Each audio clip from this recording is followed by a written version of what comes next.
Yo, man, hopefully you guys are having a good weekend. The Niners won, so that's a good thing. They look to be, I guess you can say, back. I don't think too much about the Buccaneers, but hey, man, it's good to get a dub. Um, Look, man, I'm gonna keep this kind of brief, not too long, so we can get some sleep. But I don't know what the fuck that was on Thursday, right? I've seen Shakur do this before, and it was against Jeremiah Nakatalia. And every excuse that Timothy Bradley should be ashamed of himself. Because there is no reason he should try to justify anything that Shakur did that Thursday. For as much as Shakur likes to talk and be about everybody else's business, all right, he only knows how to do one side of boxing. In fact, that wasn't even boxing. That wasn't even a fight. That wasn't even a boxing match. That was a defensive drill. What Shakur and Edwin de los Santos did on Thursday, look, man, we had to watch and sit and watch that bullshit.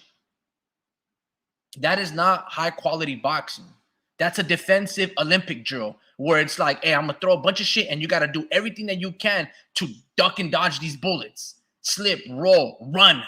I've never seen, in the 10 pound for pound fighters, you've never seen one of those fighters ever turn their back and run away like Shakur Stevenson did to Edwin de los Santos.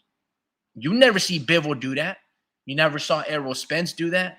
You never seen Bud Crawford, Canelo Alvarez, hell, even Devin Haney. When he got hit with Linares, he wasn't running like that. He was holding on for dear life. But what Shakur did in the first 7 rounds against Edwin de los Santos, that shit was embarrassing. I thought, I know Edwin de los Santos is a pretty good little fighter, you know. He's a great counterpuncher. And Shakur Stevenson, he didn't hurt his left hand. He didn't want to throw his left hand because Edwin de los Santos can match his wits. He can match his speed. He punches harder, and he's an even greater counterpuncher. That's why he didn't throw his left hand, because in that same 12th final round, he threw a left hand, and he finally caught Edwin. Look, Edwin won that fight. All right, well, he won whatever. That's not even a fucking fight. He won that drill because he was able to match everything from an athletic standpoint and defensive baiting and slickness that Shakur did. Edwin de los Santos, that's what he could do. I was more impressed with Edwin because he's showing us new wrinkles in his game. When he fought Rayo Valenzuela, right, he showed everybody, I got power. I can bang with the big hitters. And that's what he did. When he fought Joseph Adorno, right, he showed you that he was slick. And when he fought Shakur Stevenson, he showed a different new wrinkle. And that is, I can be disciplined and patient and make it boring just like you, Shakur. There was only one fighter on Thursday that deserved to be or have his hand raised. There was only one fighter that night for those 48 minutes that they shared together, right? 36 minutes of combat, 1 minute in between. There was only one fighter that actually had an intent of actually doing something. Now, going back to Timothy Bradley, he should be ashamed of himself. Because if you watch his commentary throughout the whole fight, he was basically saying, man, I don't know if Edwin can keep it up with this. He kept it up the whole night. And then in the final round, man, Edwin needs to do something different or else he ain't going to win the fight. I thought Shakur was a champion. I didn't know that this was a vacant belt. I thought they had already handed it to Shakur. Well, it turns out none of them were champion. So if that was the case, Shakur doesn't deserve that belt. And for the media going on Shakur Stevenson, look, like I told you guys, man, fuck Shakur Stevenson. Okay? Like I told you guys before, he's not Terrence Crawford. Abdullah Mason is closer to Terrence Bud Crawford than Shakur is. Okay? I thought Shakur would beat Edwin de los Santos if he was the next Bud Crawford. And if he's got the skills and the toughness and the grit and the punching ability of Terrence Crawford, I thought he would be able to beat Edwin de los Santos like how Bud Crawford beat my homie Felix Diaz. None of that happened. Okay? And I don't know why Bradley had to defend and pander to Shakur Stevenson, because Bradley he should have been like, bro, in my career, and I fought a lot of undefeated fighters. Kendall Holt, Lamont Peterson, he fought all those dudes. And basically gave all those fighters their first taste of defeat. Timothy Bradley never ran like that. Never. When he fought Marquez, he boxed Marquez beautifully. The same Marquez that knocked out Pacquiao. When he fought Pacquiao, he never ran like the way Shakur ran from Edwin de los Santos. That was fucking embarrassing. I mean, I don't know what that was. Again, that was not boxing. That was not fighting. That was a defensive drill. Okay, an Olympic drill that you see on the Instagram reels when these Olympian fighters are just kind of shadow boxing one another and just tapping each other's shoulder. That's what that was. Now, again, I was mostly impressed with Edwin de los Santos because he didn't cave into Shakur. And like, again, in the live I said it, I didn't like Shakur. I thought Edwin was winning because just body language alone. And then I want to go to Mark Kriegel. Mark Kriegel, after the fight was over, he was basically saying, look, guys, Edwin de los Santos, it was very, like, he was contradicting himself because in one point he would say Edwin de los Santos is a great fighter. And then he would be like, he only threw 40 punches around. So how can you be a great, not around, the whole fight landed. How can you be a great champion or a great fighter if you only landed 40 punches? That's like 3 fucking punches around. How can you be great? So either Edwin de los Santos is a great defensive fighter, but not a great fighter. And you can't be a great fighter or a great champion because A, he's never been a champion. And then B, 40 punches a whole fight does not dictate that. Both of the guys should be ashamed of themselves. More so Shakur because he's on everybody's pound for pound list. But after that Thursday, you got to take him off of it. There's no justification. You're only as good as your last fight. And that Thursday, I don't know what skill that was. I didn't see nothing that would honor Shakur on that list. The way I look at it, he's not even a 3-time champion. Because when Bernardo Silva, he asked him, Shakur, how does it feel to be a 3-time world champion in your 3rd different weight class? And Shakur basically said, you know what? I don't even worry about that. That means nothing. You know why it doesn't mean nothing? Because you didn't earn that fucking belt. I agree with you, Shakur. It means nothing to you because that belt only holds as much weight as the person rocking it. And you're not wearing it proudly. That's why you had to go apologize to Mayweather, Andre Ward, and Terrence Bud Crawford because, hey, you're not cut of that cloth. That's why Robeisy Ramirez beat you in the gold. That's why you fucking cried. That's why you cherry-picked pretty much all your fighters and you wanted to fight Oscar Valdez. And you, and that's why you, I don't know, clout chase Devin Haney and this dick riding that you do. I don't know. It's just strange behavior. El Pachuco goes, a huevo, charla de boxeo en domingo. Saludos. Yeah, man, look. Yeah, that's all I want to say in terms of that fight with Shakur. Edwin deserves to be a champion. I like his skills, and I've seen Edwin. Look, Edwin is going to be a problem. And in fact, if Shakur wants to right this wrong, because he does not deserve to be a WBC champion, they should have not stripped Devin Haney and give it to Shakur.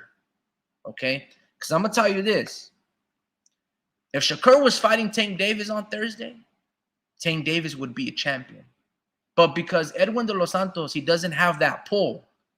He doesn't have the big backing or promotion or ESPN or even a network or a home right now, right? Because PBC is kind of like up in shambles. So I'm not too sure where Sam Likowitz, he's going to be showcasing his talent of fighters.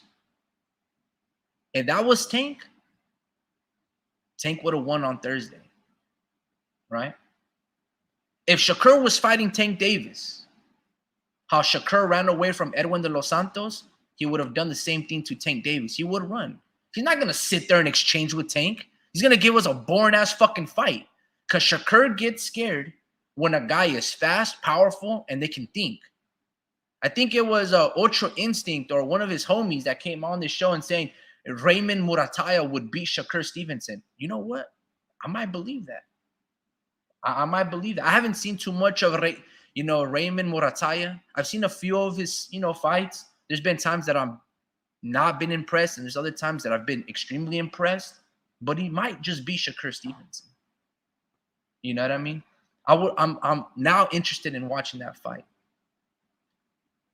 I want to see Edwin de los Santos and Shakur Stevenson rematch one another, because I agree with Edwin. I'm not saying Edwin's skills is amazing. None of those two fighters looked that great on Thursday. It was a shadow or mirror match. There's a talent that they're displaying, but it's just so boring. And that's just one side of boxing. That's just one side of boxing in its defense. Shakur will always be a defensive-minded fighter. Maybe he can piece apart and knock out Jermaine Ortiz, but Jermaine Ortiz is very chinny, and he can't even make 135, to be honest with you. All right, Jermaine Ortiz is, I don't even know if he can make 140. That's a big-ass kid. He should be a welterweight.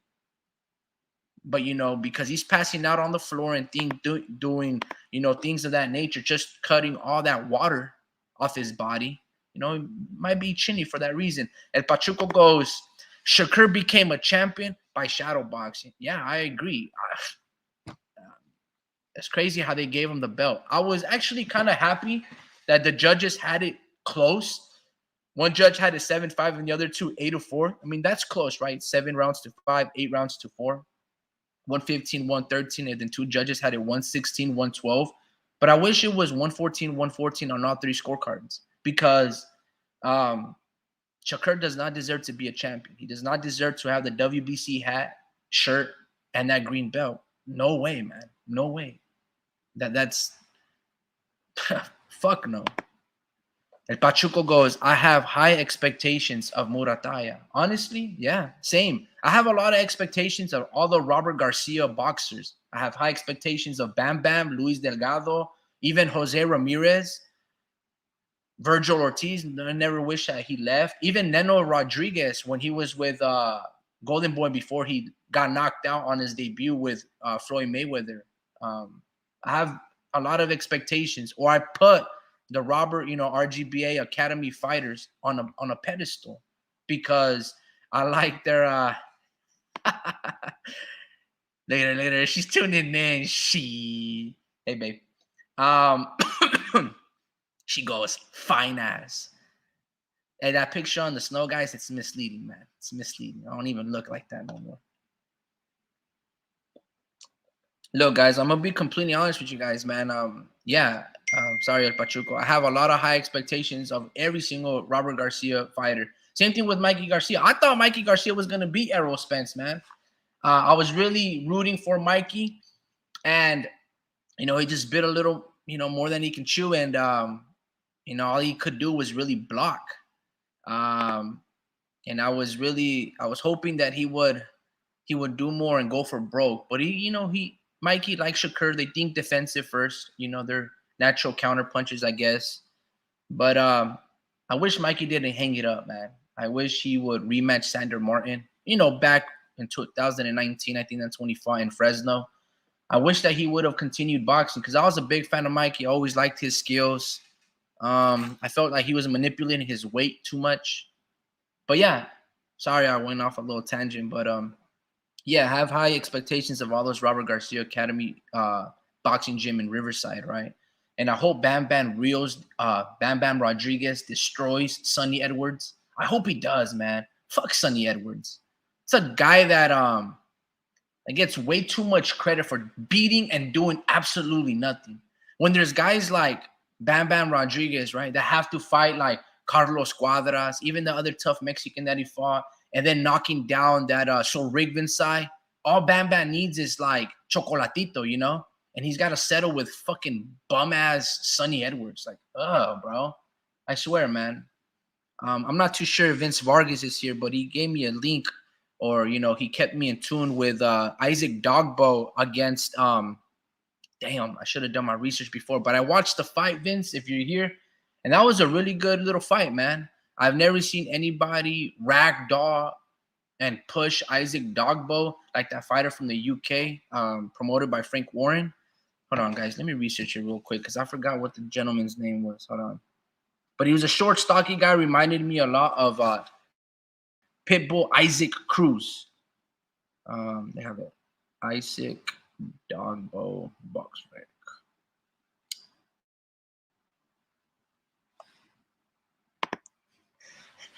What are you doing, man? You say single, you taking bacon. I'm taking bacon. So Isaac Dogbo fought on Thursday, and he fought this guy named Nick Ball. All right. Nick Ball's pretty good, man. I was really impressed with his boxing ability. I thought he was just, you know, an Isaac Cruz, just come in and just throw bombs and haymakers. Nah, man. That guy's very crafty. He's got very good defense. You know, he touches you, boom, boom, boom. Guy's nice little uppercuts. He was very dirty. You know, he was putting Isaac Dogbo in headlocks, pushing him off. You know, like if he was a lineman, I thought, you know, because obviously they're fighting over there, wherever it is that they're fighting. So they're going to favor, you know, Nick Ball. But he was doing a lot of dirty moves. Again, putting in the headlock, stiff arming Dogbo, pushing him extremely off. And the ref wouldn't warn Nick Ball until like way later in the rounds. But I was extremely impressed with his ability to, like I said, touch and open up shots so he can land his hard uppercuts. It's really good, you know, like he'll punch where Isaac Dogbo had his gloves in position to block, but, you know, just so they can remain there and boom, boom, and then he would just open you down the middle. I was really impressed with Nick Ball. And for Isaac Dogbo, honestly, I never liked him. Fuck him. He's a racist piece of shit. I remember when he was fighting not Diego Magdaleno, but Jesse Magdaleno, and he was like, look, I'm not trying to get political, but he was like saying, oh, yeah, you know, I side with Trump. And, you know, he was, you know, I think he destroyed the Mexican flag. So fuck Isaac Dogbo. I was so excited when Emmanuel Navarrete knocked his ass out because I was like, bro, this is not your fight. What it is, what you're talking about. You know what I mean? You're pandering to Trump and all this politics. And so fuck Dogbo. I wish Nick Ball knocked him out, to be honest with you. I'll show you guys the video so you guys can know what I'm talking about. Don't support Isaac Dogbo. Fuck that guy. El Pachuco goes, Warp Speed goes, Nick Ball, El Pachuco, peace. El Pachuco says, same here. I was a big fan of Mikey Garcia, and I hold all RGBA boxers in high regard. Robert Garcia is the best boxing trainer, in my opinion, alongside with Freddie Roach. El Pachuco goes, Warp Speed, saludos. Yeah, man.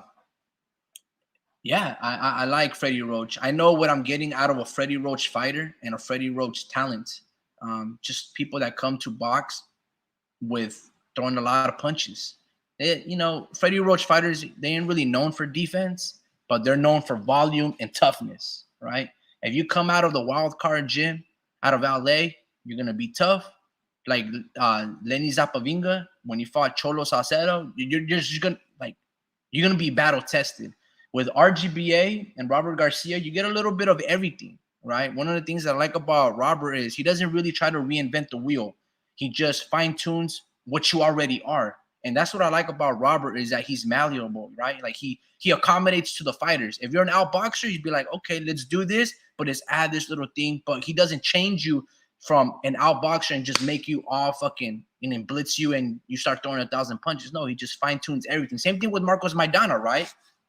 Prime case example, Marcos Maidana was just a ruthless brawler.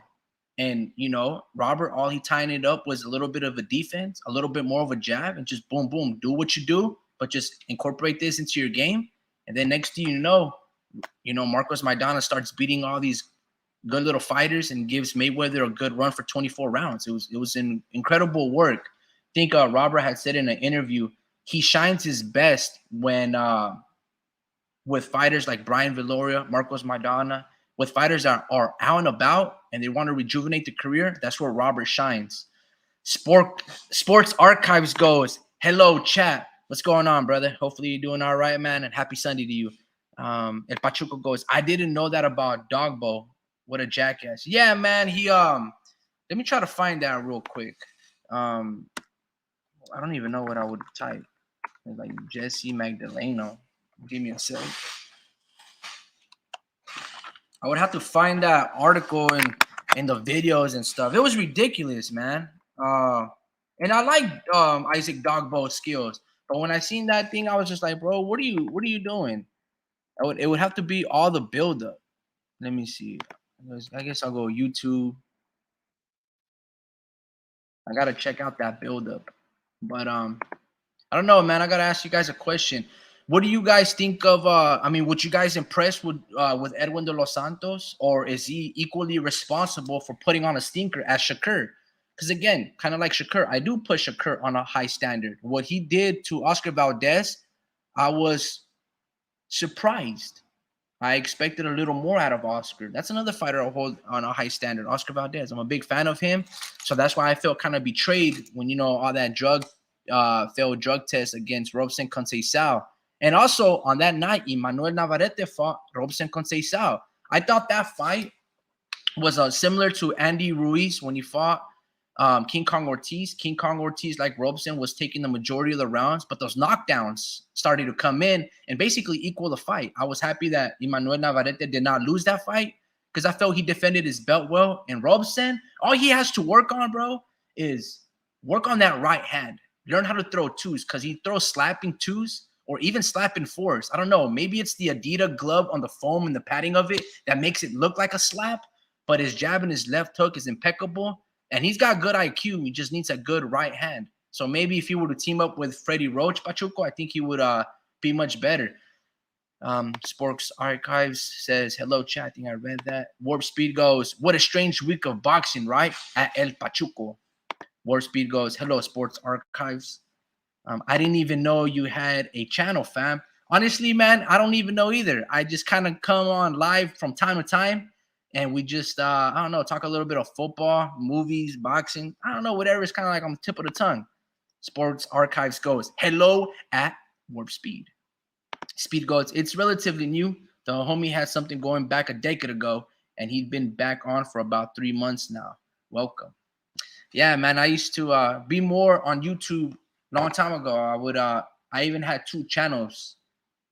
There was one that I was going to do exclusive boxing talks, and the other ones was going to be more about kind of everything like music videos, short films that I did right when I was going to college. So just like compiling a bunch of stuff. But I didn't really push the brand after. Like I told Speed, I don't really like talking about other men and their profession.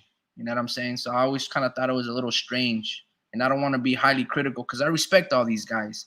But just for the sake of conversation, I was like, fuck it, let's run it, El Pachuco goes, that's a great point. Jose Luis Castillo on Un Round Mas said that Eddie Reynoso tries to convert every boxer he trains into Canelo. Robert Garcia adapts the trainer to a boxer style. Absolutely, very good point. Like for instance, I think a fighter like Ryan Garcia, who's very fast, he would be best at his ultimate form. Bro, don't worry about your defense. Be an all out Freddie Roach, right? Like, for example, could you imagine Rigondeaux teaming up with Freddie Roach and having a lot of success? Absolutely not. But you put Guillermo Rigondeaux under, let's say, the tutelage of Virgil Hunter. I think that's where he would be best, right? Another fighter, another trainer that, adapts to his fighter style is also Ronnie Shields, right? Ronnie Shields has a very good stable of fighters.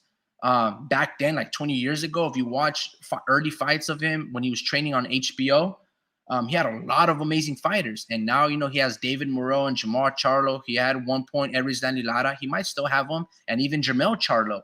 And he adapted to their styles extremely well. Ronnie Shields is a very underrated, underpraised coach. El Pachuco goes, at Warp Speed. Yeah, man. Hopefully this serves as a wake-up call to boxing in general. Fans are tired of boring fights. The Wednesday's Pro Box TV fights card was extremely good. You know what? Very true. Pro Box right now, narrated, by the commentary of Paulie Malignaggi, Chris Algieri, and the other gentlemen. It's fantastic. Every Wednesday, now I have something to do. And all their fights are pretty fucking good. They hosted fights of Kurt Scobie. They had other fights of Angelo Leo, and they produce. Whoever, wherever they're getting their rights and finding these little fights, right? Like kind of like Azteca TV on like Friday nights, like at 1 a.m. They're doing a great job, Pro Box. It's fantastic. And hopefully it succeeds, right? And it gets bigger. maybe they're able to host some of the talent of PBC. I know Tom Loeffler, the Triple G's promoter, he hosts some of those fights, and I wonder if that one card in Fresno that Vince and Speed were going to go to, I wonder if they were going to be televised by ProBox, and we were going to see all those fighters from Robert Garcia's House of Champions card. I wonder if they were going to show it on ProBox. That would have been really interesting.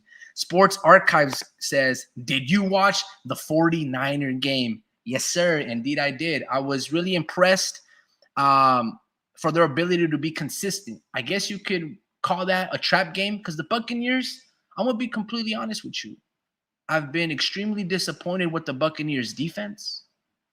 I mean, that's essentially the same team, minus, let's say, Ndama Kung Su and Jason Pierre-Paul, Vita Vane, all those guys, Shaq Barrett, Levante David, there's another Devin White, Adrian Claiborne Jr. or Senior?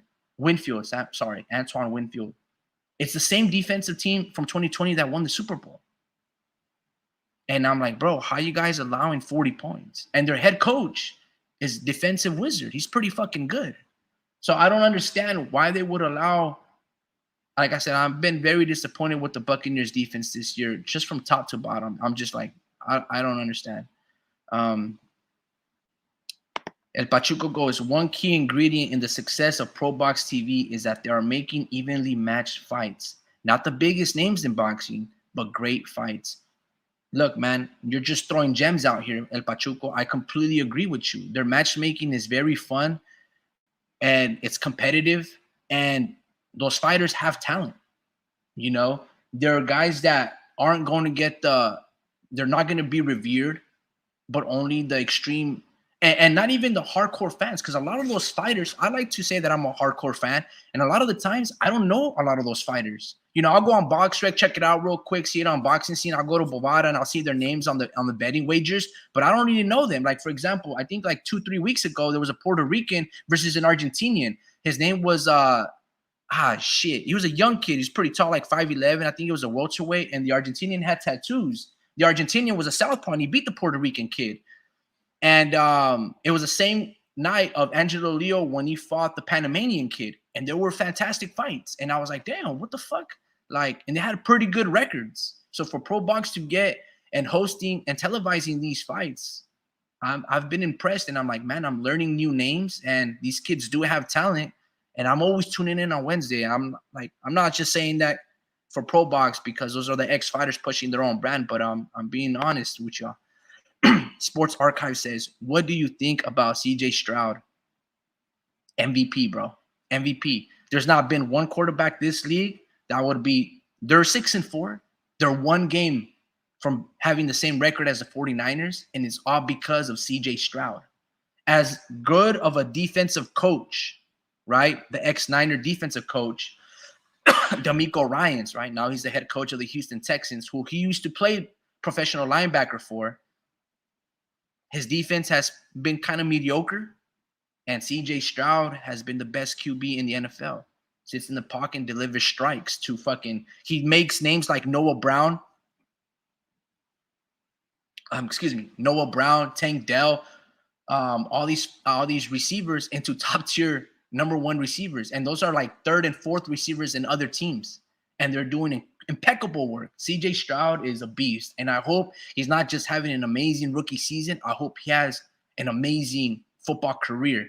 But yeah, this year that guy is the best QB in the NFL. He's got more yards, more touchdowns, touchdown to ratio, all in favor over Mahomes, Jalen Hurts. He's the best QB in the NFL, and he's a fucking rookie from California, out of Ohio State. CJ Stroud, quarterback of the Houston Texans, a rookie, is the best QB in the NFL.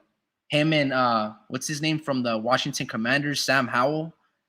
Those have been the 2 best QBs in the NFL, and it's pretty fucking shocking. Pretty shocking, to be honest with you. Especially since he doesn't have like a Jamar Chase, a Justin Jefferson, even a running back like Travis Etienne or Derrick Henry. CJ Stroud is making everybody around him fantastic. Coach of the year or quarterback coach of the year, or I don't even know. But D'Amico Ryan should probably be coach of the year because how he's able to been able to put CJ Stroud in positions to win. It might be all the throwing arm of CJ Stroud, but obviously, like, good players have to play good for coaches to get attention, vice versa, right? Sports Archives goes, all tune-ups. In my opinion, the Saudi card is full of tune-ups, all tune-ups. Shit, what Saudi card? Are we talking about like the AJ versus Otto Wallin and Wilder versus Joseph Parker, etc.? And we talking about that Saudi card or the Usyk versus Tyson Fury in February? Because I haven't really paid too much attention to it. I'm not gonna lie, Otto Wallin versus AJ is a very exciting fight because AJ could get beat by Otto Wallin, but bro, go fight Big Bang Zhang. As for Deontay Wilder fighting Joseph Parker, why are you fighting, Dylan White's leftovers? Why don't you go fight a top tier heavyweight? Not saying that Joseph Parker is not top tier. I like his skills, but go fight Zhang. Go fight Joe Joyce. Like, those guys beat those guys that your guys is fighting. Honestly, I wish it was AJ versus. Give me AJ versus Baby Miller. Baby Miller versus Daniel Dubois. That's not a bad heavyweight matchup, given Daniel Dubois, his fight or his performance against Usyk and his ability to quit. But give me Miller versus Anthony Joshua. And throw Dubois versus Otto Wallin and give Andy Ruiz versus Deontay Wilder. To your point, they're all tune-ups. I don't really care for those fights that they're showing case. I'd rather have AJ versus Wilder. What the fuck do I care about Otto Wallin and Joseph Parker? Have those two dudes fight one another. No disrespect to Otto Wallin. I respect his skills. He did a great performance and fighting damn, Speed, I don't even know when you joined, brother. But he did a pretty good performance against Tyson Fury. But yeah, man, they're all tune-ups, they're all soft touches. Like, there's different alternatives that could have been an amazing fight, especially if you're gonna sell it to, the American or the worldwide audience in pay-per-view. Give me Anthony Joshua versus Big Bang Zhang. Give me Andy Ruiz versus Wilder. Give me Dubois versus baby back Miller. Like, fuck it. I'll take that. But don't give me this shit and just be like, man, this is an amazing fight. No, it's just big names fighting, I don't know, the leftovers of last year. Like, no disrespect, you know what I mean? Like, I know those guys have talent, but there's better things. There's better things. I don't know if it's Joshua's inability or his fear to fight Deontay Wilder, but that same passion and talking smack ability that he has towards Miller, why don't you hold it to Deontay Wilder? You walked right past him. You're fucking like 50 pounds bigger than him. Fuck him up. Like, I don't understand, bro. Like, what's going on, Speed? What's going on with you, man? That's a ridiculous profile picture. Mic check real quick. Oh, so I have to explain that, of course. I always have to explain why it is that I always use the images that I use. Well, it's quite simple, though, homie Ricky. And first off, I should thank you for allowing me to hop on this live. And I would like to welcome every one of our listeners out there and wish them a good morning or evening or night, wherever they find themselves in the world. But I remember that one of our listeners who comes on here to play around and troll and just generally have fun with us, Ultra Instinct, he asked, why do you put on X Fighter? I think it was Zile Zhang, right? After he had just fought. And the reason I do that is because that's the fight that took place that weekend. I'm not necessarily saying that's the man. I'm not saying I love the guy. I'm just saying we're going to address this topic. So thereby, I'm going to post up the image of this guy. So in case I start rattling any nerves or just taking some of you off, listen, I am a fan of the sport, not necessarily a fan of man. So I'm not, and especially I'm not the biggest fan of Shakur Stevens, especially with what took place this past week on a Thursday. Definitely am not a big fan. But I just wanted to explain why I put up that silly looking face of Shakur Stevens, or what a lot of people are calling Shakira Tweederson. But how you doing, homie Ricky? Yeah, man. I mean, I don't know, man. I feel like I'm doing pretty good. I'm not gonna be like, oh, I'm overly excited because Mm, nothing overly excited has happened to me this week. But it's just been a good week. I'm having a yeah. good time. But I'm not gonna be like, oh, I did this. I jumped out of a tower. Like, no, it's nothing like that. I've been good. Been good. Mhm. Well, you see, so here's the thing, and you made a lot of very good points for me, Ricky, about Shakur Stevens, right? About the disaster of a fight that was. You brought up how you question whether or not Shakur Stevens was actually injured. Um, I'm not one to discredit a man that I don't personally know, uh, so I won't say that it's a fib. I'm not saying that Shakur Stevens was lying to us about whether he sustained some kind of a shoulder injury, like Bob Arum seems to have provided support for. Um, but I won't discount the fact that he may be lying either, right? Because I don't know anything about it. But I do know that that fight was a stinker.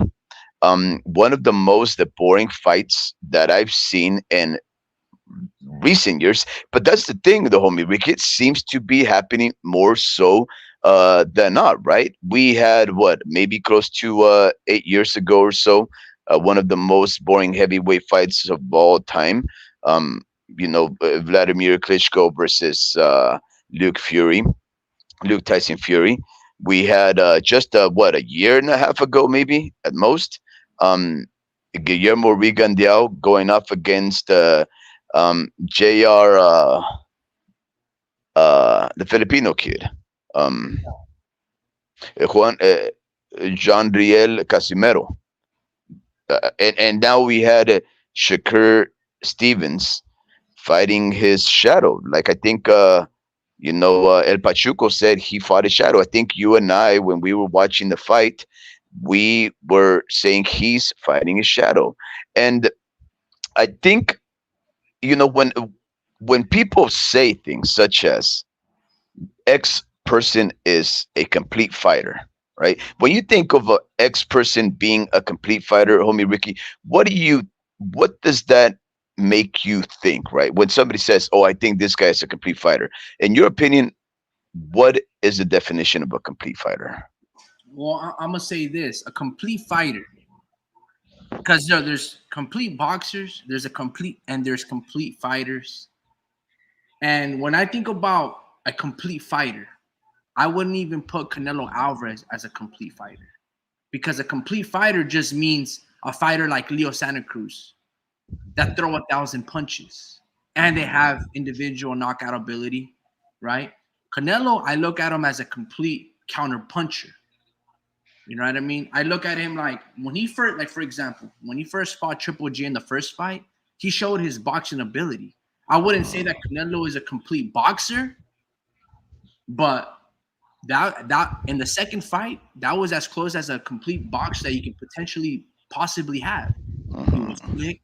He was pressing forward. He did it off a jab. In fact, Triple G and Canelo's best punch that fight were jabs. If you go look at that second fight, it was a mirror of high quality boxing, fighting.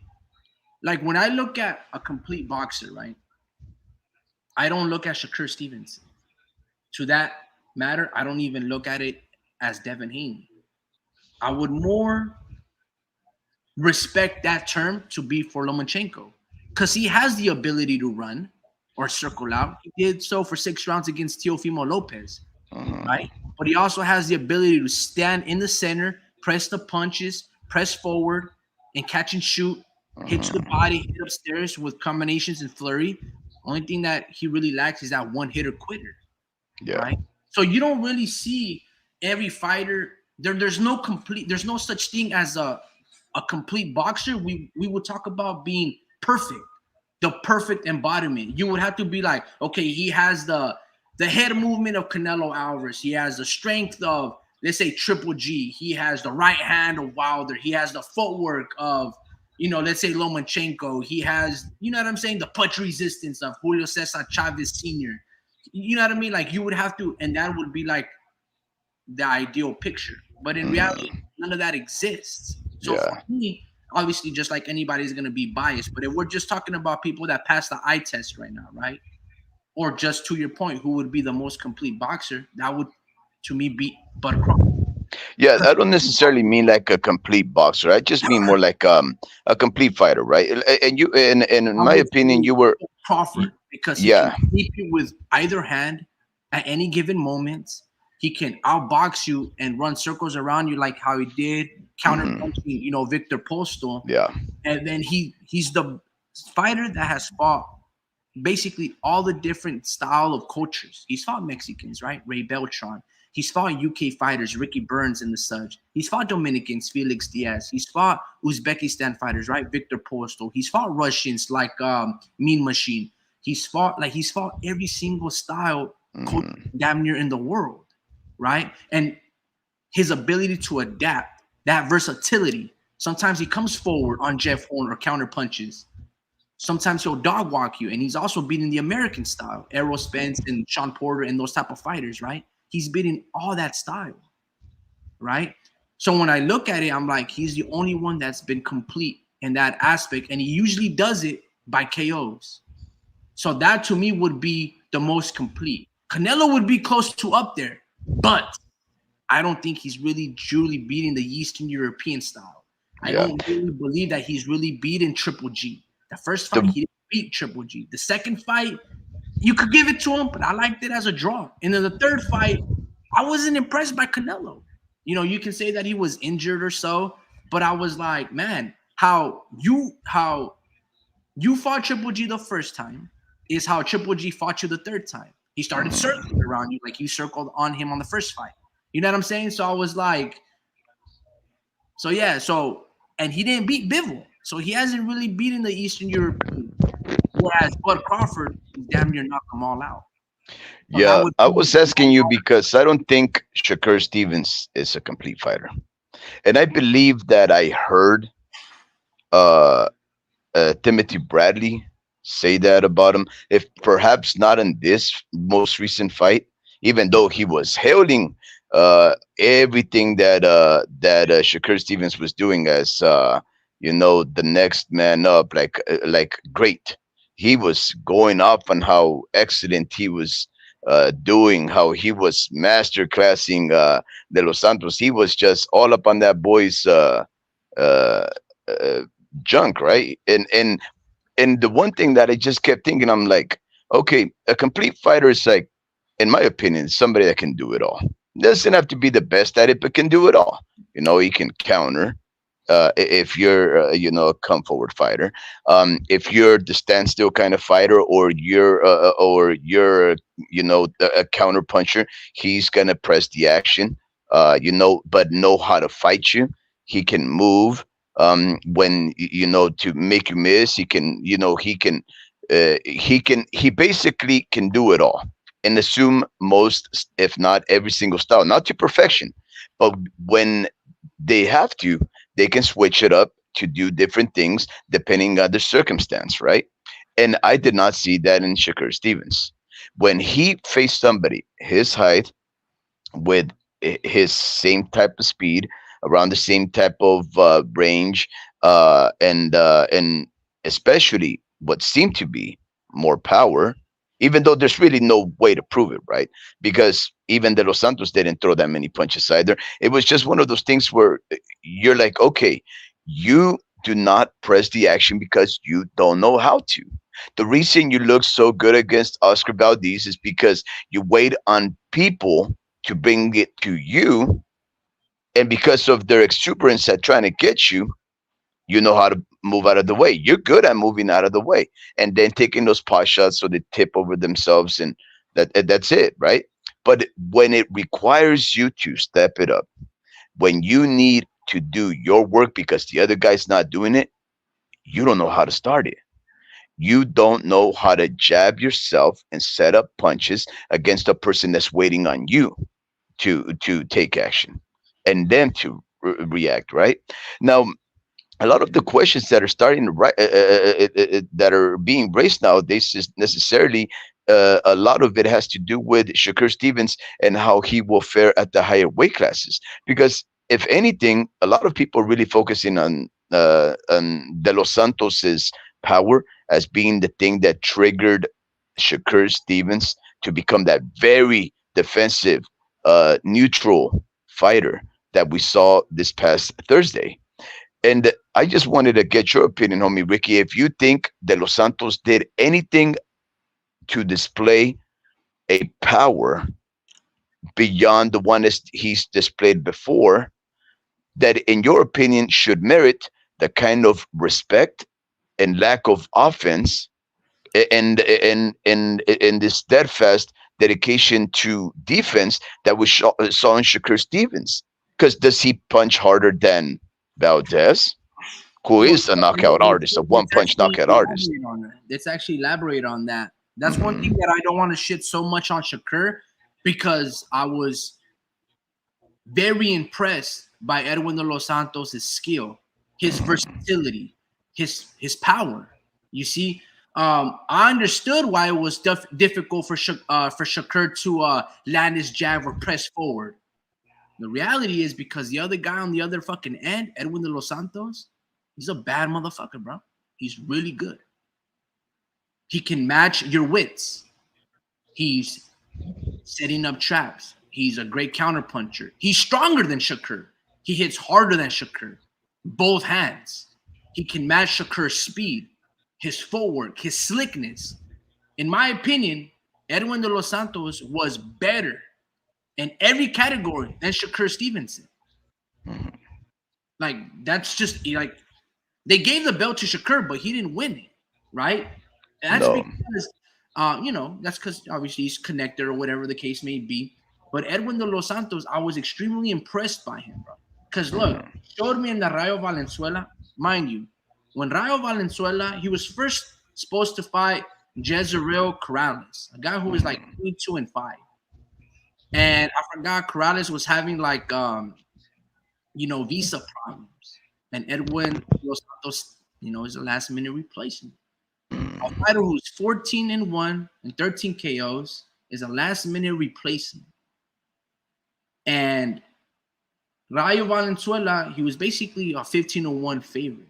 Had you put $100 on Edwin de los Santos, who nobody knew, all you knew, if you go to BoxRec, he lost to William Foster. That's all you knew of Edwin de los Santos. He hadn't really fought nobody of that note. You would have won $1,500 that night. Wow. Right? That's how much Rayo Valenzuela was a favorite. I remember this because I like to pay attention to shit like that.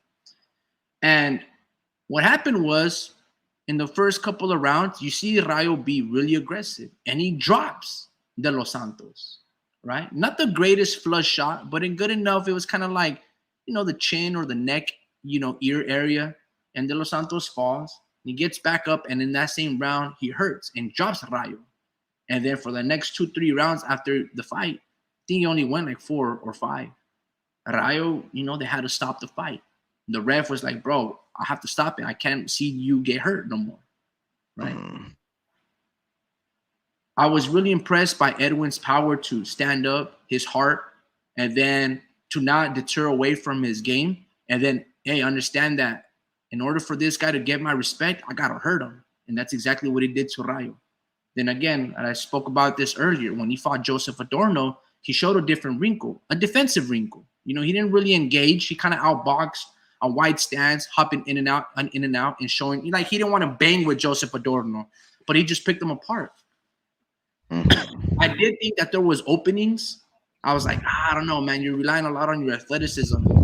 Should be able to wear you down and then walk you late like he did to Conceição. But then what I saw on Thursday, I was like, bro, Edwin de los Santos is a superior boxer, or on par with Shakur from a defensive standpoint to not get hit. He's not reckless like I thought he would be. And guess what? He's feinting. I think they even, the commentary, they even said a line is, if they gave him points for as much as feints that he did in that night, it would have been a scoring metric. He would have won that fucking fight. And I was like, bro, feinting is not a scoring position, but that's what's offsetting and making it extremely uncomfortable, because you don't know when Edwin is going to burst out and throw, a double jab to the body, sometimes even a triple jab. or he's gonna go in there reckless with a lunging, right hook and a four over the top. If you watch the first couple of 10 seconds, 15 seconds of the first round, hopefully I can find it on YouTube. I'll show you guys. Shakur immediately started backing up, running back, like boom, boom, boom, boom, boom, up until he got pushed up into the ropes, and then he went for a mean hug. I don't know if the sequence of combinations that Edwin threw landed, but Shakur respected that man's skills, power, and everything. Like he was like, man, Edwin de los Santos. I mean, it's hard to say, but again, I would say that he has that pop and power of Tank Davis. Edwin de los Santos might just be another Tank Davis. When I saw them in the weight cut, I was like, damn, Shakur looks a little bigger. And then on Wednesday, right? After Wednesday, on Thursday, Edwin, his back and his shoulders looked extremely big. I was like, fuck. That guy looks about 147 right now. Look, man, I was extremely impressed with Edwin de los Santos. I don't want to shit all over Shakur because I I acknowledge. wasn't impressed with either of them, Well, but I was impressed, like I'm saying, I was impressed with his defensive skills, and I was yeah, impressed that he didn't give Shakur any cheap, easy points. yeah, yeah, Even when Shakur was pressing forward and trying to fight him in the clinch, Edwin neutralized him, bro. He cut him off at the arms, and he's like, "Nope, you're not getting these little cheap points." yeah. Everything that Shakur tried to do, Edwin took it away. So I wasn't impressed in the sense that it was Triple G versus Canelo Alvarez in the second fight, but I was impressed by the fact that he made Shakur look like shit. It's not an easy thing Yeah. to look like shit. And I wanted to talk to you about that, though, me Ricky, because there's a lot of things that I find it very suspicious, right? Um, about everything that's just come to light after Shakur Stevens' Thursday snooze fest, and also from what he's been saying on the buildup of the fight, right? Not necessarily the braggadocio, oh, I'm gonna destroy this guy, those things, I don't hold the fighter against him, because that kind of talk, for some people, it really allows the fights to build up well, to promote well. I don't really care necessarily for the big man talk before the fights. I care about the fights itself. They don't have to say anything, and I'll watch it. But Shakur Stevens was making a big deal about how he's going to be soon a free agent, that he wants to be a free agent in essence, and that he's willing to cross the streets and work with anybody as long as the fights are big. That was one of the things that uh, that everybody's now bringing up from, I guess, like a month or two ago, on this one show called the Cigar Talk, where the cigar aficionados, I used to be a cigar aficionado, these cigar aficionados get together and they smoke cigars and they talk big man things, right? Politics, finance, whatnot. And they smoke their cigars. And they asked him about, his top brain contract, and he revealed that it's coming up to its closure, early 2024. So I guess there's one more fight coming up, and he said F no to renewing with Top Rank. He said yes, they've treated me well. Uh, I have nothing bad to say about them. But no, I'm not gonna give up my free agency, which is good, right? Whenever you can, you should be able to maneuver freely, like a young Devin Haney. Devin the Dream Haney. He's able to move wherever he wants, make whatever fights happen. Yeah, they might be able to, clinch it for one or two fights on a contract, but he's willing to bet on himself to make some of these things happen, get those fights with the big money, and entertain the fans. At least I myself am personally entertained by a lot of Devin Haney's fights. But with Shakur Stevens, he's really talking about being this free agent cat who is praising men such as Mayweather. Uh, and we know how Mayweather moves, right? We know how Mayweather moves his fighters. for the most part, he's never really made any big notable fighters besides Gervonta Tank Davis, right? He's had a man like Badu Jack, and I think he had um, a couple of other cats that they had good careers. They were always scrappy. They were talented individuals, but never really spent a lot of time promoting them well, right? At least for what he could have done. Gervonta Tank Davis, it seems like he's got a winner in him. But look at what Gervonta Tank Davis has become. He's become a baby belt holder that does have a steadfast and dedicated fan base, right? That does fill up arenas, uh, and can bring in a couple $1 million for his fights. And he sells, a steady, reliable amount of pay per views, whether it's 200 Dell, that seems to be like the median, but he's obviously gotten up to 1.1 mil with Ryan Garcia, and so forth and so on. Future business partner. Can you imagine a career similar to La Gervonta Tank Davis, where people hold them to the highest regard?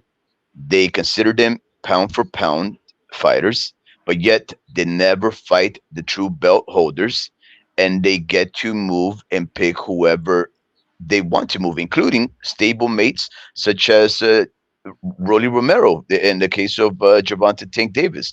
Do you see a free agency uh, being a good move for Shakur Stevens, considering that it's likely going to be something along the way of Mayweather promotions?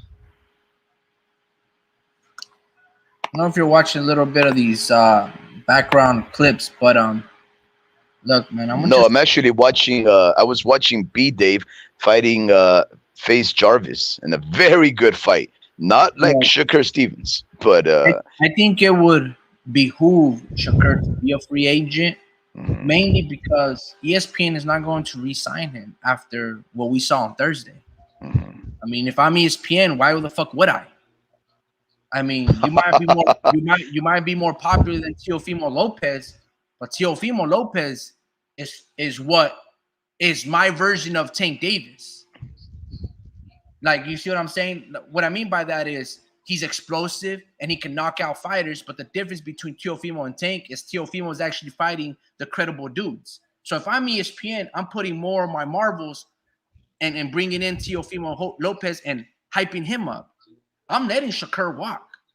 He not ever going to be Teofimo. And I know I'm not going to get my hands on Tank, but I can build up Teofimo Lopez. Teofimo Lopez and ESPN, they could do great things, right?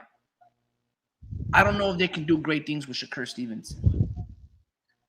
You see, and to that point, if Shakur were to walk and test free agency and to sign with Floyd Mayweather could build up Shakur Stevenson. Floyd has always wanted Devin Haney and Shakur when they were, you know, amateurs before they turned pro. And Shakur went, under the supervision of Jay Prince and Andre Ward and now Terrence Crawford. And Devin Haney stuck side with his dad and followed their game plan. You know what I'm saying? Mhm, I think it would be the best move for Shakur to sign with Floyd Mayweather, mhm, right? Because then Floyd Mayweather was never the most entertaining boxer professionally, right? Yes, he did have a pretty good fights with like Arturo Gatti and Marcos Maidana, but overall they were, you know, not very entertaining. But his behind the scenes, mhm, right, all access or 24/7, yeah, that was fantastic work.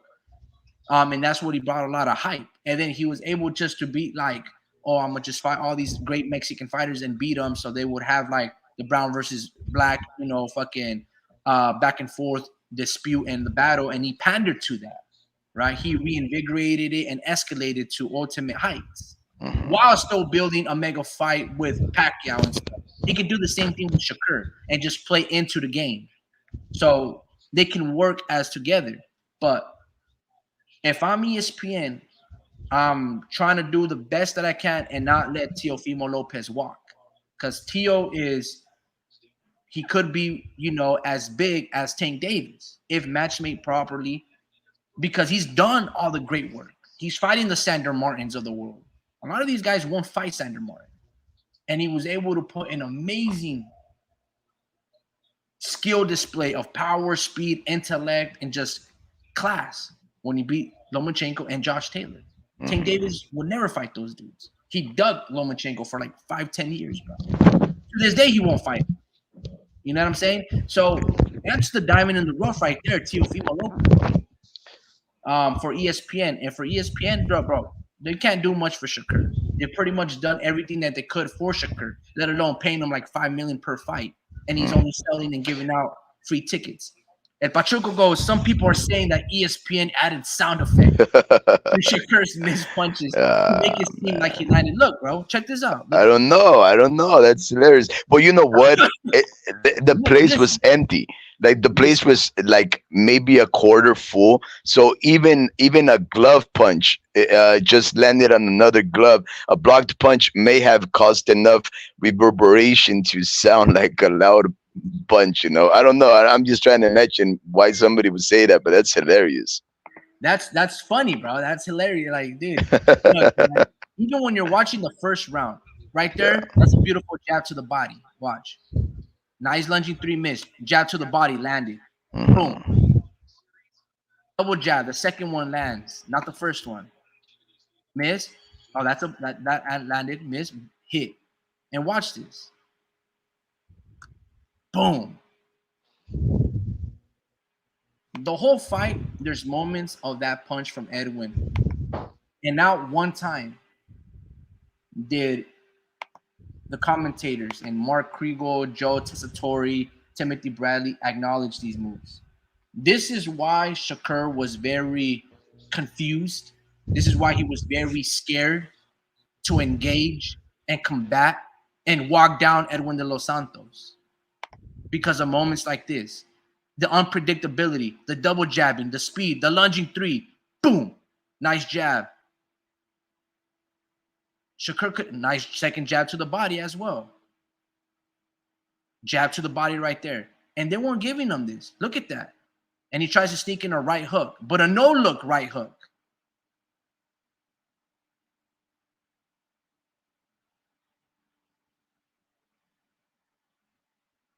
Shakur lands a 2 to the butt cheek, not a scoring blow.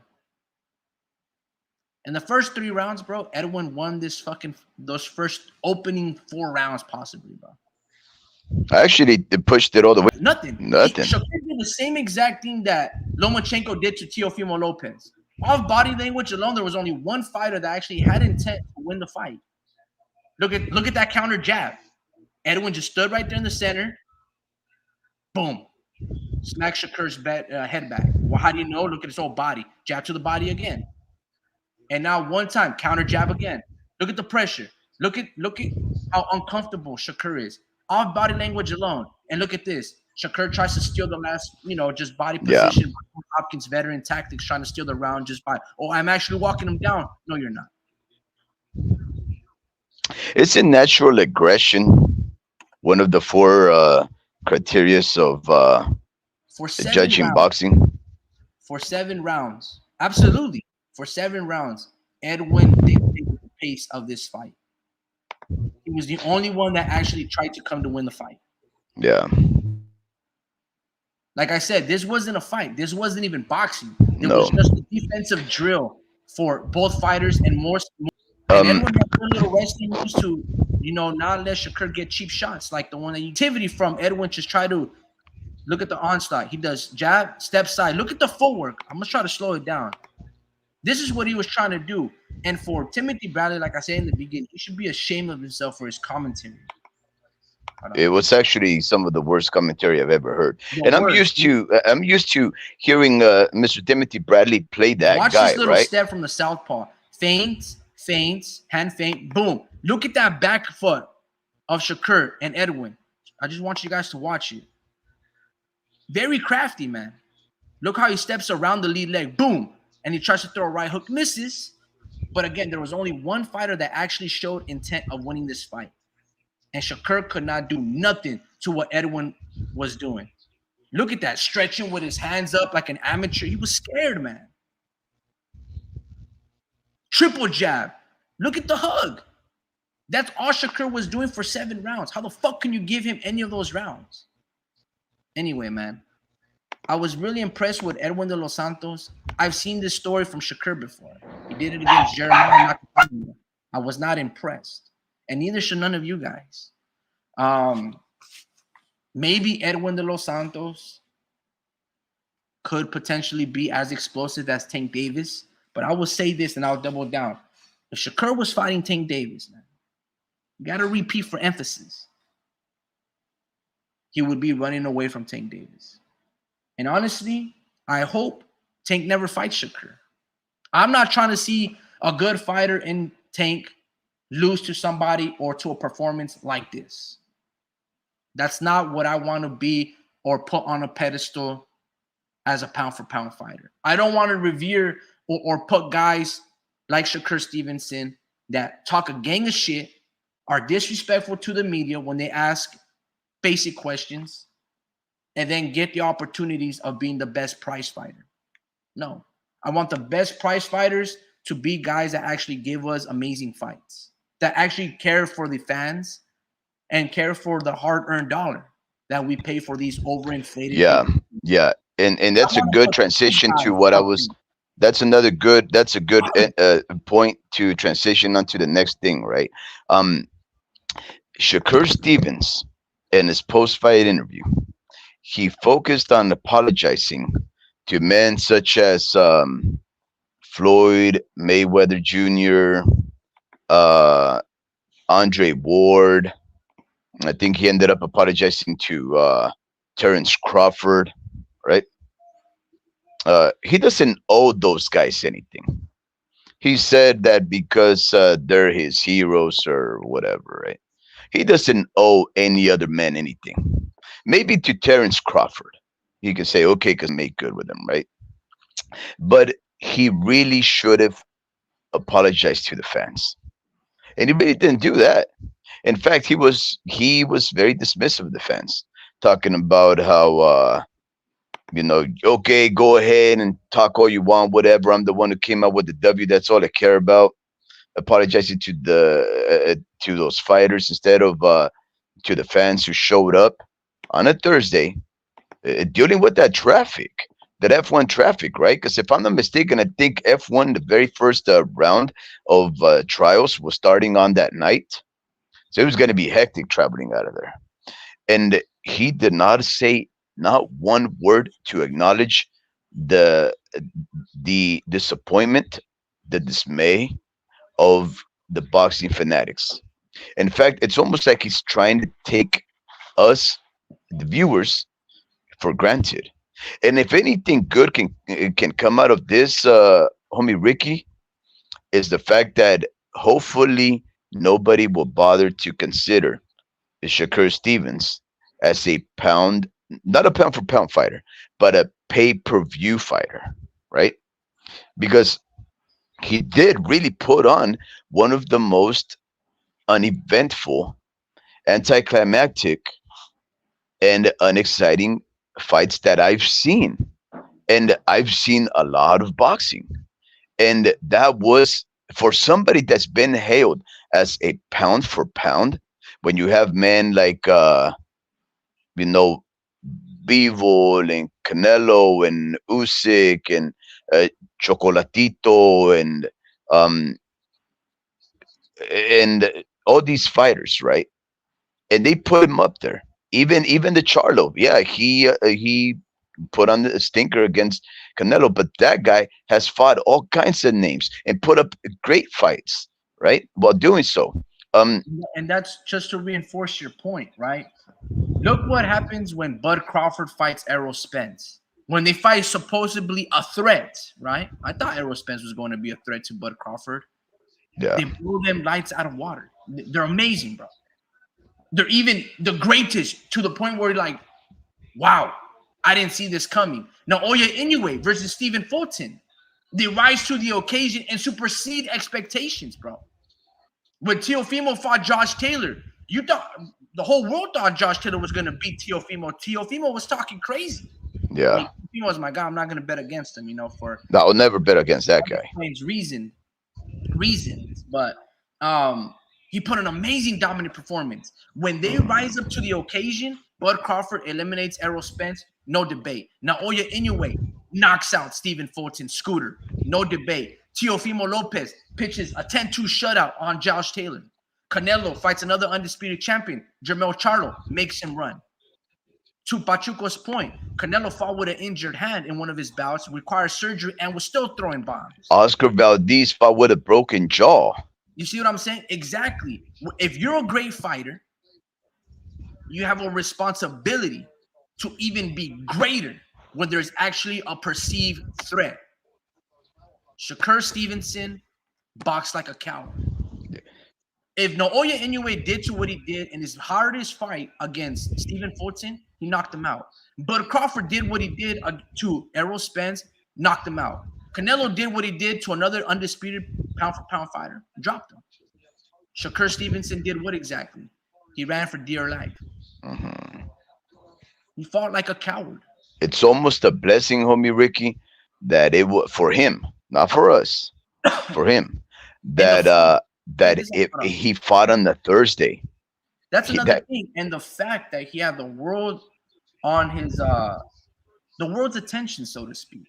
Well, that's what I was going to ask you about that. What did he? Check this out. When Errol Spence when we would purchase the pay-per-view, and many other fighters, they would tell the fans, "Thank you guys for purchasing the pay-per-view and for those tuning in at home." Shakur Stevenson is an entitled fucking brat. He never says that to the fans. Always talks a gang of shit. It's very disrespectful to his contemporaries, to the media, to the fans. He doesn't care about it. You see what I'm saying? And that's why he will never be loved. And that's why I never liked him. Anyway, Pachuco says, what makes Shakur's performance 10 times worse is all the trash talking he does. Yeah, man, he burns bridges to the fans, to his own fans. I wouldn't be surprised if a year from now, him and Bud Crawford burn bridges because he starts feeling some type of way of jealousy in terms of the endearment that people are giving Bud Crawford and his flowers. Shakur's gonna be like, man, he's gonna say like a backhanded compliment, alluding to something that people are praising Bud Crawford, and he's be like, I can do the same thing. I guarantee you in a few years you will see that from Shakur. He did the same exact thing to Devin Haney. The craziest thing. He left Andre Ward, and why did he leave Andre Ward? He was doing reckless shit. Yeah. Around the same time that he was beating up girls in fucking Florida beach house. Yeah. He was type of shit he was doing. That Andre Ward was like, bro, you can't do that, man. I'm a son of God, bro. We got a brand pushing. Well, what the fuck are you doing? And I'm saying, this is not what bro, you can't be involved in that type of stuff, bro. Get out of that environment. He's like, nah, let me play 2K. But some people think that what he done is the sweet science. I don't see the hypotheses. Shakur will be all right. It's gonna take a very talented dude with Edwin de los Santos' skill to really beat him, or sometimes maybe even the toughness of a Marcos Maidana. It could be Pitbull Cruz. It'll be really tough because he's very short, and Shakur can turn him around like he did Oscar Valdez, right? Well, one guy who was talking about taking him on is Jermaine Ortiz, the Dominican Puerto Rican North American kid from Massachusetts. He's not the one to beat Shakur Stevenson. In fact, he is the fighter that will get TKO'd by Shakur, bro. Shakur will TKO Jermaine Ortiz mainly because Jermaine Ortiz does extremely weight cuts, extreme measures just to make 135. He's very chinny, very sucked up, and the rehydration process does not carry over to the next day. And his last fight, right, he fought on the same card of Ruben Villa over there in like Corpus Christi, Texas, right? He did not look good. He looked very chinny. In fact, I thought he was going to lose. Yeah, he got lucky. Right? I thought he was gonna lose. He fought a guy named Antonio Moran. This was after the performance, right? This was almost a year after his performance against Vasily Lomachenko. He had a year of inactivity. He was scheduled to fight in between, but I think he had an injury, and he was catering to that injury as well. He should, and he was gonna lose to a guy who was 29-5, and the dude wobbled Jermaine Ortiz, and Jermaine Ortiz could not get rid of him. In fact, this fight was almost, if you're watching it live, it was like 50-50, right? And at one point, Jermaine Ortiz was actually down on the cards. In fact, let me pull up that fight just so you guys can know. He was about to lose. And I don't even think they fought at 135. I think it was like 137.5 or some shit. So what I'm saying is this, man. Jermaine Ortiz, I like Jermaine Ortiz. He's just not the guy to beat Shakur. Even as much as I would like to, you're huge. Shakur would just pick you apart as you're just a larger man, the bigger target to hit. Well, Rooting if for Mr. Jermaine, Bob though. Barum, Mr. Bob Barum is really gonna have to think about who he's gonna pit him against, because they're they're gonna he I don't think he's gonna want to allow Shakur Stevens to walk away from a contract renewal, like in one that, of course, even you speculates would likely not be one offer that they'll present to him. So they have to find him a good fighter that has the qualities to beat him, and to make it convincing enough uh, uh, in a win against Shakur Stevens, because I don't think it behooves Top Rank to let a 135 champion go. Because I don't know if he's the only guy. Yeah, he's the only guy who Top Rank has that has a belt at 135, because they give it everything, right? These guys are still caught up in that oh means everything if you can hold on to it. Yeah, no, I agree, man. Loma is the best fighter at 135 in the opinion of our listener, El Pachuco. Pachuco, I love that you say that, because I'm the biggest Lomachenko fan. I love that man. I mean, that guy is a diminutive uh, fighter going up in weight classes to fight the bigger, noticeably bigger, uh, younger, fresher, uh, s- and men that should be stronger. And I have all kinds of respect for Lomachenko.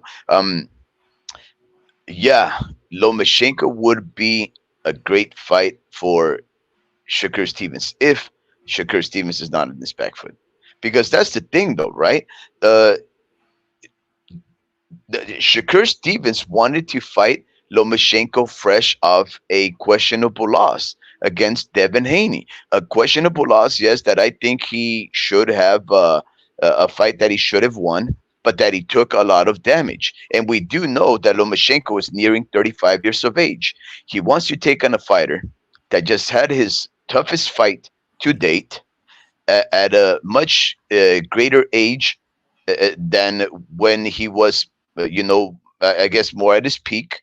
Which I don't know if Lomachenko has ever peaked, because Devin Haney really is that good.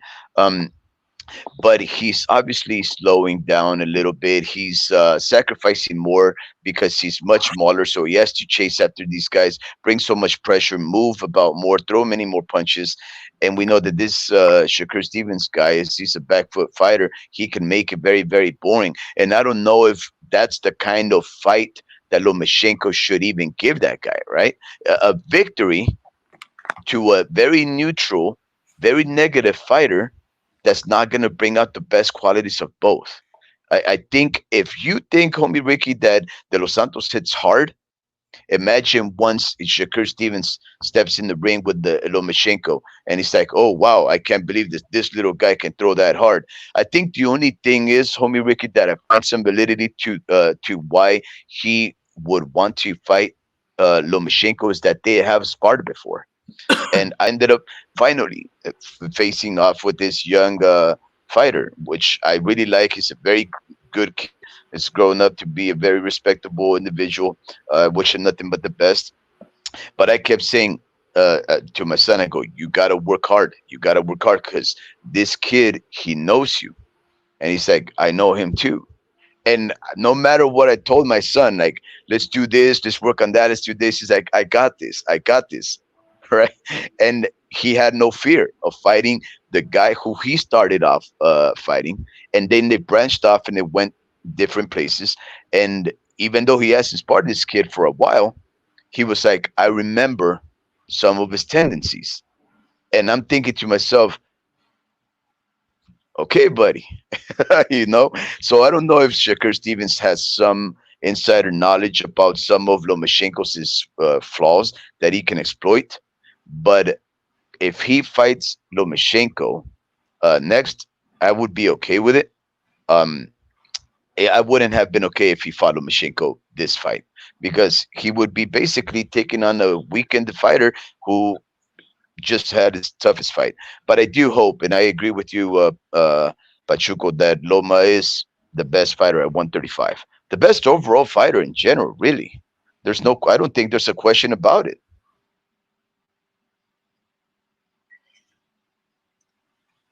The homie Ricky, did you see Diego Pacheco fight the Argentinian Coceres this? I think that would just be the wisest choice that he could make for his career. I don't know who would win, mainly because Shakur's that type of boring fighter that he won't engage on the inside versus Lomachenko. He would like to keep it on the outside on the reach and just kind of jab. And then when Loma gets close, clinch. Especially if you were to get a guy like Kenny Bayless to ref. If you see Kenny Bayless ref Wow. Lomachenko and Shakur, just Shakur's gonna win. Just he's Yeah. not gonna let Lomachenko get away with his dirty forearms and the inside work and just grind. You're not gonna allow that to happen. The minute Shakur goes in for a hug, break, and Yeah. I'm not No trying to see way. that shit. But if they get maybe like a Tony Weeks or a that would be good for Lomachenko. But I think it just makes too much sense. I'd be surprised if Top Rank gave us that fight because they love Lomachenko. But what's interesting is that they didn't love him enough to make him undisputed.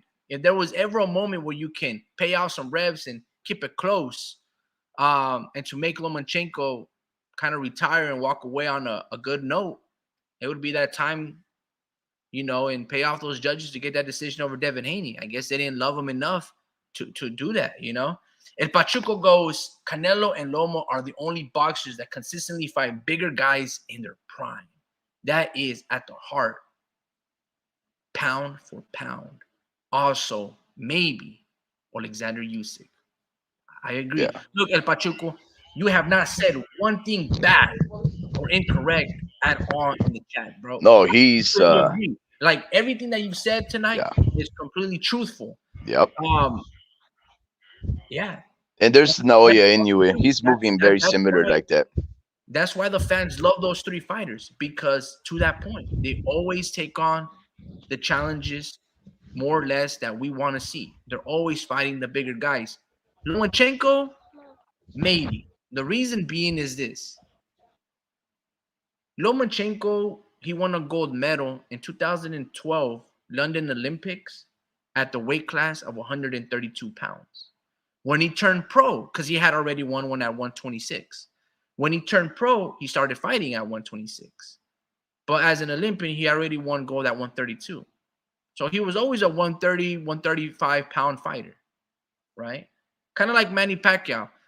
He's not really a welterweight. In fact, Manny Pacquiao can probably at this age still fight at 140. If you look at a lot of his welterweight fights, he never really rehydrated or ever came close to the 147 limit. He was like always 144.5. And he would just like, no, I just eat good. Then after the fight, I eat a little bit of steak and get bigger. But like he wouldn't really like be Eat a big. burger. Yeah, absolutely. It was just a clean diet. Finally eat. Yeah. Lomachenko is the same thing too. Like he can still cut down to 130, but he feels comfortable at 135. So I wouldn't always say that he would fight the bigger men, because I feel 135 is his natural weight class. At 5'7" or 5'8", 135 is perfect, especially for his build, which is, he's got like chicken legs. and he's like pretty stocky up on top. He just for Yeah. some reason it's maybe just because he doesn't really sit on his punches, because he's always in and out, kind of like Pacquiao with his footwork, and he's always using the angles. That might be the reason why he doesn't really pack that punch. Same thing with Alexander Usyk. Obviously, they can still knock you out because it's an accumulation of punishment, a punch you don't see coming, and it's a perfect placed punch that they throw. They don't really waste punches, Usyk and Loma. It's always with intent, and they're always in and out because of their impeccable footwork, stability, and stamina. Like they're not gonna tire out from a standpoint of conditioning. And let's not forget Naoya Inoue though. And you And know what? The Canelo, way, he hold on that point. Canelo consistently fighting bigger guys. I don't know, man. I mean, he did fight Amir Khan, Liam Smith, even I mean, all these guys are smaller than him. So, but again, not just cherry picking, but you know, and Usyk, um, I mean, he hasn't really. I mean, the only truly two bigger guys that were bigger than him was essentially Anthony Joshua and Derek Chisora. Tony Bellew wasn't a heavyweight, he was a cruiserweight or even a 168 pounder, and he just known for David Haye. That's who Usyk fought. And then all the fighters at cruiserweight like Mercedes, Brady's, and Matt Gassiev, and I already said Mercedes, Brady's, and there was this other Cuban guy that was pretty good. Those fighters, Usyk was kind of like their height. I wouldn't say he was always bigger. It's just I always feel like Canelo, like for example, he always fights taller men for sure. Canelo's like 5'7" and 5'8". But Canelo, the way I look at it, is kind of like Mike Tyson in the sense that, yeah, these guys might be more taller than me, but I'm technically the bigger guy in there. Like when you saw Canelo match up against Callum Smith, you're like, fuck, that's a big ass dude. But then you look at the size of his legs and they're fucking twigs, right? Callum Smith. When you look at Sergey Kovalev, yeah, that guy has very long and wide back. But if you looked at Canelo's body and frame, like that dude's very wide. And you look at his fucking thighs and his calves, you're like, God damn, that's a fucking tank. And look he at may he, Carlo. but they're naturally bigger, homie Ricky. They're naturally bigger. That's height would be one of the contributing factors, right? For whether a fighter When I for look at big, I look at massiveness. And those guys yeah, but no, naturally bigger does not necessarily mean massive. It's just a composition of being the bigger thing, right? But no. A fighter that started at what 144, uh, Saul Santos Alvarez Barragan, yeah, fighting at 175. Yeah, you can say that he's naturally the smaller man because fighting at people. 140 when he was 15 years old. Yeah, but people never fought at 140. I know. Neither but did Kovalev. Again, Neither it's did like Kovalev. saying, my kid, he's 12 years old. He only weighs 85 pounds. Like, would you not think that he's gonna naturally grow? No, but walks around at, like, bro, Canelo fought at 140 against Miguel Vasquez twice, right, in his first 15 bouts when he was 15 years old. yeah, I'm just saying, homie Ricky, if they don't start their professional career, when right? Canelo fought Shane Mosley, I think Canelo was either 19 or 20 years old, right? He looked like a baby-faced kid with freckles on his face. He was already at 147 at age 21. 21, 22 when he fought Floyd. That was at a catch weight of 152, but Canelo is really rehydrating to like 172. So like, I mean, this is what you guys gotta understand. I have a full stomach right now. Right? I feel strong. I feel good. Now, if I were to cut weight, I'm sure I would feel weak. Canelo is gaining weight while these fighters are cutting weight, draining themselves, and not eating that burger. So yeah, you might be taller than me, but I guarantee you, let's say Canelo benches 225 pounds, and let's say Canelo squats 300 pounds. Because these fighters are cutting all that weight, they're not powerlifting. They're not lifting weights. But homie Ricky, does the fact that he's gaining muscle actually has it been displaying in power? Like, is he knocking people out with one punch? No, he hasn't been doing that since he was at 154, 160. I mean, knocked out. He slept Kovalev. He fucking broke the orbital of Billy Joe Saunders. disfigured I and think screwed up the Kovalev. arm of Callum Uh, Smith. Like, so I'm saying, like, yeah, that power absolutely carries he on. ain't been one punch knocking out anybody in a long time, man. But Like, I mean, but he rarely was that. Like, but again, even then, he might have still been that because he did it to Amir Khan, James Kirkland, Sergey Kovalev. Like, but it's always been punches. Like Canelo's got that one hitter quitter. I mean, look into Jamal Charlo. He didn't really land a lot of flush punches on Jamal, but the minute, boom, he gets him in between that forehead, made Jamel take a knee. He was like, he fuck. made him quit. Look at Billy Joe Saunders. He fucking concaved his face in. Well, his eye, broke his eye socket. David Pacheco, um, Diego Pacheco. He was in a very good little scrap over the weekend, homie Ricky. Let me put it up. Let me pull it up. I didn't see it, man. It I was wanted a to. good fight. In fact, there Hey, are you was still taking good care of that Canvas magazine from Diego Pacheco? Better be taking care of it, man. You have him on the face cover of that magazine. yeah, yeah, yeah. I have it. Yeah, of course I'm gonna take care of that Canvas magazine. It's a All very good right. magazine. It's very entertaining for fans of boxing. It's very good. I don't think it necessarily deals too much about boxing news. It's more like interviews or like trying to get to know fighters and maybe telling their history. Like their um Very, very strange. Very, Diego very. Pacheco was in a hell of a war with that guy, homie Ricky. Uh, uh, Caceres was coming on with that pressure, and Diego is good, bro. He's a good, strong, young fighter. I think he just turned 22 years of age, and Caceres is that was ahead, but no, His three, the check hook. no, But he those three punches he did them all. He hit them all. He basically um all I'm gonna uh say is this: to repositioned your them. point, I'm very impressed with Diego Pacheco. That's They're not an talking, easy fighter right there, Coseres. He's very crafty. The first yeah, time I saw him, mind you guys, that guy dropped Edgar Berlanga. yeah. And I thought he beat Edgar Berlanga. He Hmm. outboxed Edgar Berlanga. To be honest, I thought Steve, not Steve Forbes, but what's that fighter's name? He also fought Triple G. Steve Rolls. I Ah, also thought he beat Edgar Berlanga when they fought. But Marcelo Coceres, he outboxed and dropped Edgar Berlanga. And somehow they still gave it to Edgar Berlanga. So for Diego Pacheco to do what he did, now mind you, I haven't seen the whole 9 rounds of that fight, just those clips. Very impressed by that development of the kid. Obviously, he's being trained by Jose Benavides Sr.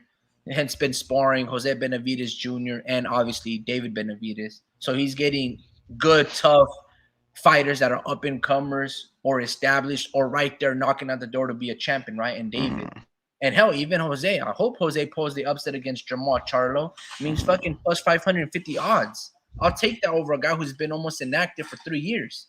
But I like the development of Diego Pacheco, and I've always been curious to see how he does against an outboxer. So hopefully I get to watch that one, man, because I really wanted to. It's just at the time I didn't have, or I don't know. Supposedly we have the zone on the smart TV, but I didn't really see it. So,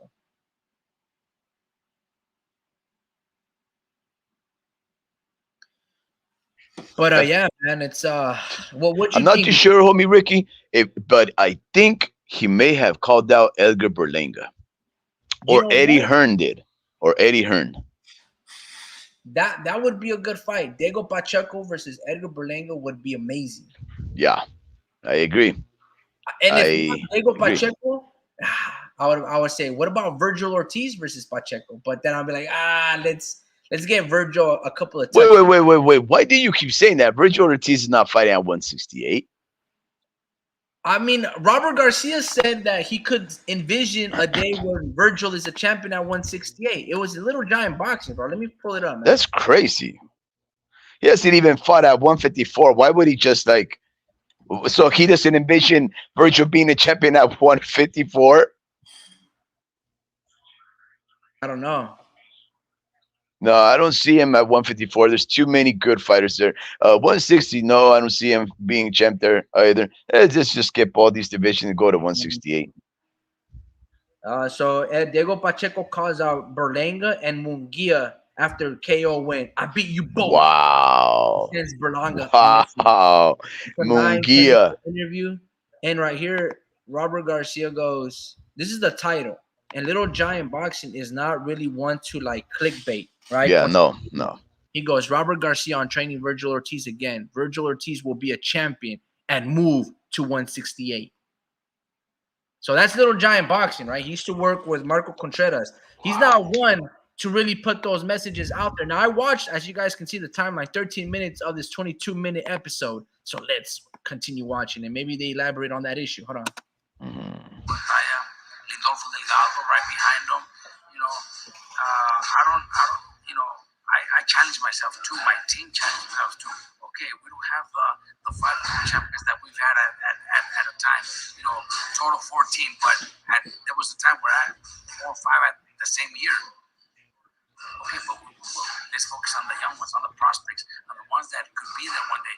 So little by little, we started showing it. Little by little, we started showing. What's unique about you, Robert, is that you made world champions from the ground up, from zero to world champions, and not too many. Even Hall of Fame trainers can say they've done that. Right. And you've done it more than once. And I could easily focus on just the ones that are already world champions, or maybe that could approach me and hey, I want you to train me. I I focus on right now. I have a stable of kids that 5 years from now they'll be you'll know their name. The people. Oh yeah.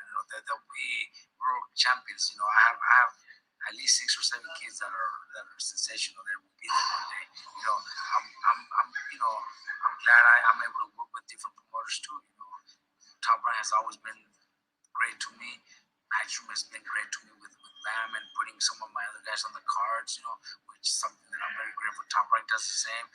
Golden Boy, we haven't worked with Golden Boy one, but now with Virgil, I think that's gonna give me back to maybe bring a few more guys there. And I'm telling you, my guys can fight. So they'll be happy too. It's not like they're just doing me favors. No, I'm bringing them guys that can really fight. And talk about also this Sunday, the event you're having at your carniceria. Give us all the details about that. Right. El Campeón Carniceria is going to have a turkey giveaway. We're going to have 300 turkeys. Have they discussed in those 2 minutes or no?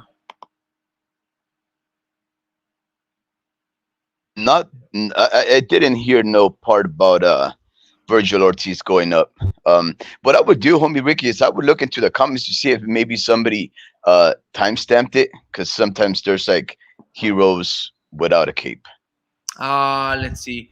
Let me read this. Right, Virgil Ortiz, facts, totally agree. El Rio Mexicano monstruo a huevo, que pinche Benavides y que nada. Virgil the Mexican monster is beautiful, honest. Can't wait. Should never left. Future one champion at 154. Would love to see Virgil fight Boots, Thurman, and Crawford. Hope moving, beat them all. Hope moving to 154 out of it. We'll support him regardless. I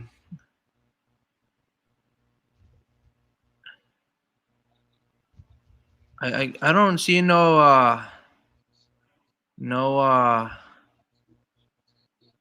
I don't see no timestamps of maybe. Let me see. Raymond Murataya, we just had a great win. Champion. Oh, easy, bro. Maybe close to 1,000 people showed up.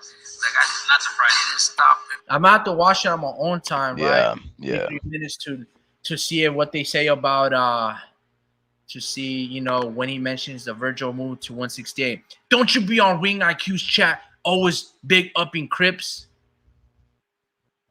Yeah, I don't think so, bro. Mexican boxing is number 1.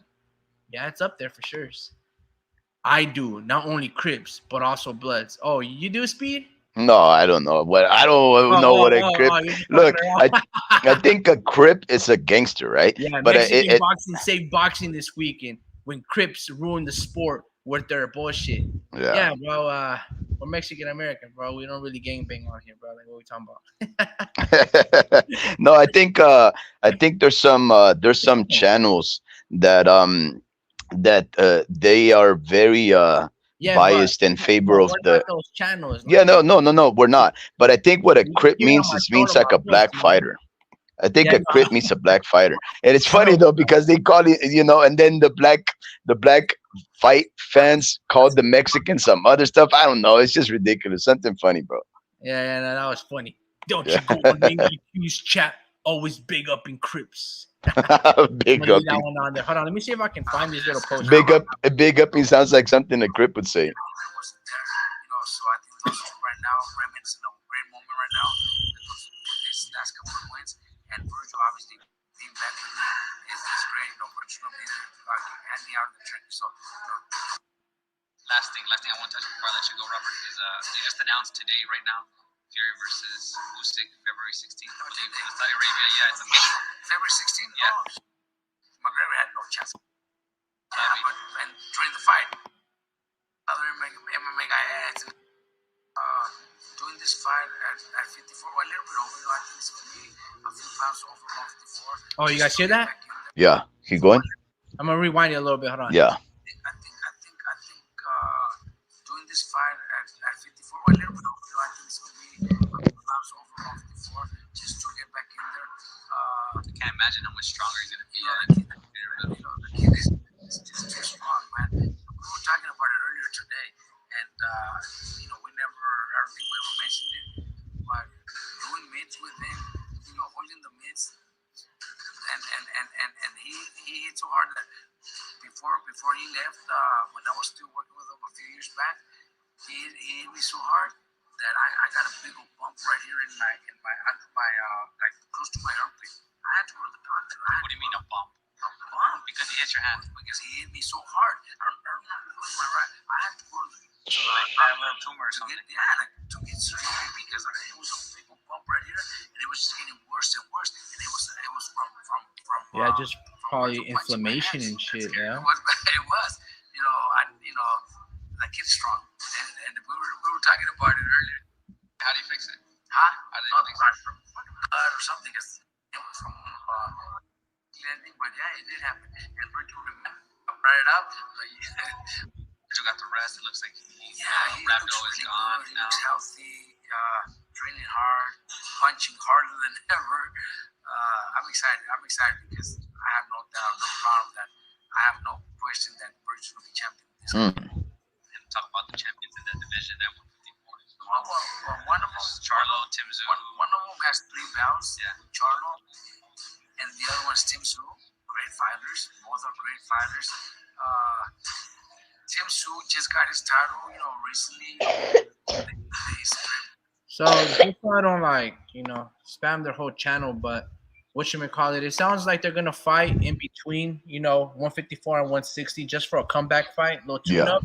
Yeah. And then probably try to see if they can settle down under 154. And then eventually, I think he'll say, like, I can even envision Virgil being a champion up to 168, and that would be his limit, So I think maybe they'll just check the next weight class at 154. A fight with Tim Tszyu would be amazing. Not obviously right out of this little funk of inactivity that Virgil's been on, but after he gets, everything and his timing down and the experience, and then obviously the weight cut, I can see him doing pretty good at 154. But that's another thing, man. Like, let's say, for example, he were to fight Tim Tszyu. Bro, Tim Tszyu's pretty fucking big. And Charlo's pretty big. I know Virgil is a big puncher, and I believe Robert Garcia when he goes, yeah, dude, I had to get surgery on my armpit because of shock. He didn't say it's surgery. Inflammation. No, he said surgery. Like, he had What? You just heard that, didn't you? He listened. No, I couldn't hear that well, but sorry, I don't. He was holding the mitts, and Virgil hit so fucking hard that he noticed like the next day he had a lump, probably like inflammation and shit, and he had to go to the doctors and get it removed, obviously through surgery. And I was like, damn, but I'm saying, like, as big of a puncher Virgil is, which I'm sure that he is, that's why he's got 100% knockout ratio. I don't think he would hit harder than Tim, Jermell Charlo, and maybe even Bud Crawford. You know what I'm saying? Like, those guys are fucking big. Let's see. Mexican boxing saves boxing this weekend. Yeah, fucking Emmanuel Navarrete was amazing. Yeah. Fucking stinker that Shakur did. I mean, Yeah. anybody can, damn, no Crips are going to risk getting beat by white boy like Tim Su. Yeah, no, man, I don't know if Well, there was fight some. Tony Harrison, Well, you know, I think and Tony Harris- then Taraguche. So no, some black fighters will fight people. Truth teller, we come on, come yeah, on. Let's yeah, be no, honest over here I now. hope Let's just be honest. I hope Um, Jermell fights Tim Su, but honestly, if he doesn't, well, I would like to see Brian Castano have a tune-up because I feel like he's been inactive ever since that Jermell Charlo fight. mhm. But I hope, or I would like to see Brian Castano versus Tim Su. I think that would be a great fucking fight. They fight very similar, except Tim Su has been very active and he's got a lot of momentum. Whereas Brian Castano, like I was like, damn, bro, like I really want to see you fight. Like, where the fuck you've been? Enjoying those millions. Yeah, I'm pretty sure he bought a good ass ranch over there in Argentina and just playing soccer and giving and feeding off the cows and shit. But damn, unless he got like plastic surgery like Marcos Maidana to get himself a full-time supply of six-pack of abs. Have you seen that shit? I maybe, Yeah, see, maybe. Marcos Maidana is like 240. Oh yeah, that's true, man. Ridiculous. I'm dying, dog. Like, It's man. all fat with a six pack. Oh man. Hey, you earlier on we were speaking about pound for pound fighters, right? And Pachuco, of course, he's a very astute boxing fan. He knows what the definition of a pound for pound fighter is. The only way to prove that you're a pound for pound fighter is naturally test your pounds when you're fighting, go up in weight class and find out if you're successful up there, right? And and and and I don't know if you know this, but Carlos Cuadras fought over the weekend. I think it was in Japan, and I believe he fought his compatriot, another Mexican, in a very good fight. But that, of course, Carlos Cuadras, being one of the four kings out of 115, he just looked so good, homie Ricky. He looked very good, and Cuadras is not a spring chicken. He's been around the block.